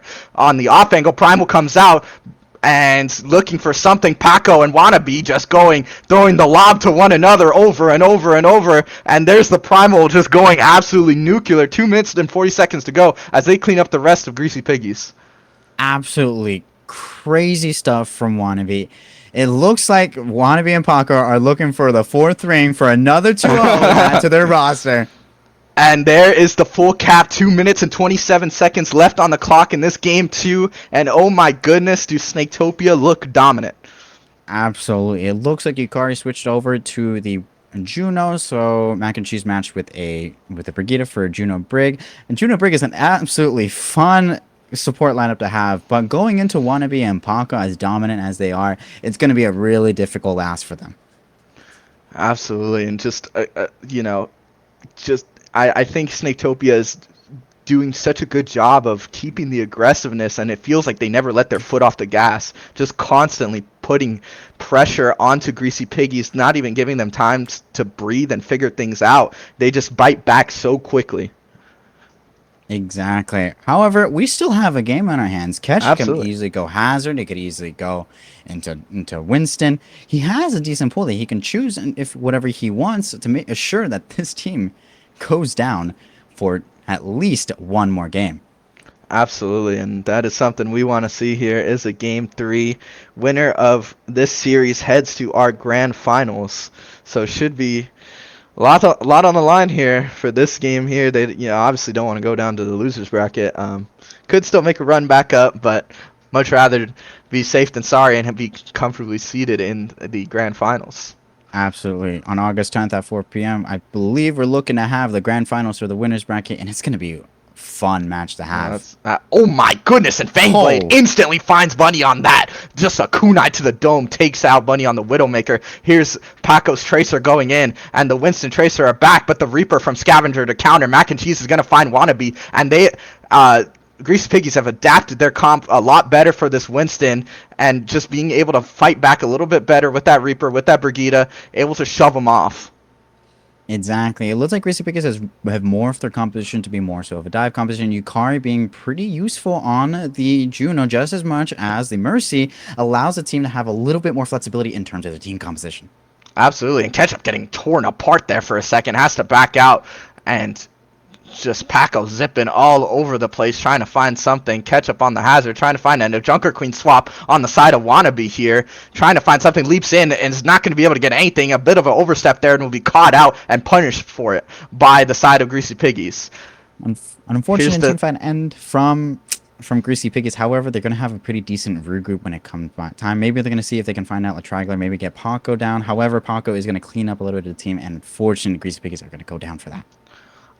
And honestly, a really good swap from Wannabe onto the Junker Queen here. We've been talking about a no cleanse, and let's see what they do with it when that Rampage comes up. Pulse Bomb's ready to fire for Paco. Overclock just came up. No support ults on either side, and trying to make something work here. Bunny onto the Venture, and almost gets caught out there, but is able to burrow just in time. Pulse Bomb comes out, and it's going to stick, and it's going to get two. Paco with an absolutely insane Pulse Bomb onto Yukari and Bunny. Hazard, Ketchup just stuck in here, getting a shotgun into the face. Absolutely. Being held in the spawn with that kind of utility, it's not looking too good. Paco's Pulse Bomb getting at least Bunny, and if I believe Mac and Cheese was absolutely maniacal. I can't even believe he landed it for that second. A little Tracer 1v1 here on the side of the map. Yukari's going to find Fangblade, though, and Paco's going to come out on this one for the Tracer 1v1. Zena's going to kill Mac and Cheese with the Overclock. Paco's going to get a second. Going absolutely crazy this game. Paco's zipping behind Scavenger, trying to get more. Lucio pushes him in the corner. It's Fish for Host trying to kill Scavenger. Reaper is so low, and he's just going to barely finish him off.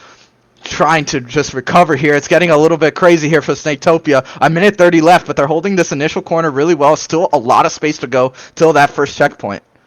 However, Bunny does clean it up. Paco now does go down. They're able to have a little bit of a clean reset, but Ketchup does have to take a lot of space on the upcoming fight just to assure his teammates have enough work space to work with in terms of defending the objective, making sure the payload kit still inch forward as Sneaktopia has team reset.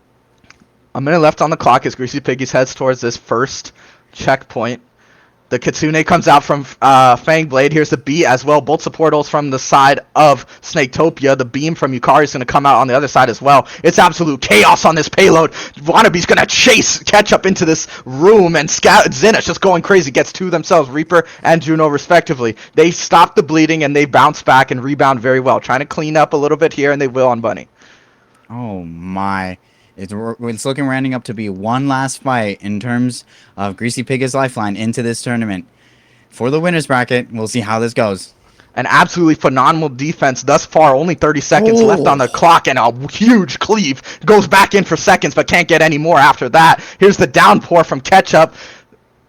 Bunny trying to real low on the clock, and Wannabe just trying to get this Juno out of the air, and they eventually will. Paco stuck in the middle of everything, trying to find a way out. Gets stuck by the pulse bomb, can't recall in time. That's Tracer on Tracer crime there. Scavenger's going to find Fangblade, and here's the rampage from Wannabe trying to make something happen. Fisherho's going to get mac and cheese, and it's just Scavenger 2v1 here, trying to make something happen as Wannabe won't be able to. Ketchup will clean it up. We head into overtime as Greasy Piggy should be able to get this first checkpoint. Looking for the touch here, and they won't. They'll just watch it go by, but still phenomenal defense there from Snaketopia. Here's Scavenger with the pick onto Zinnia. A little bit of an overstep there, trying to find more.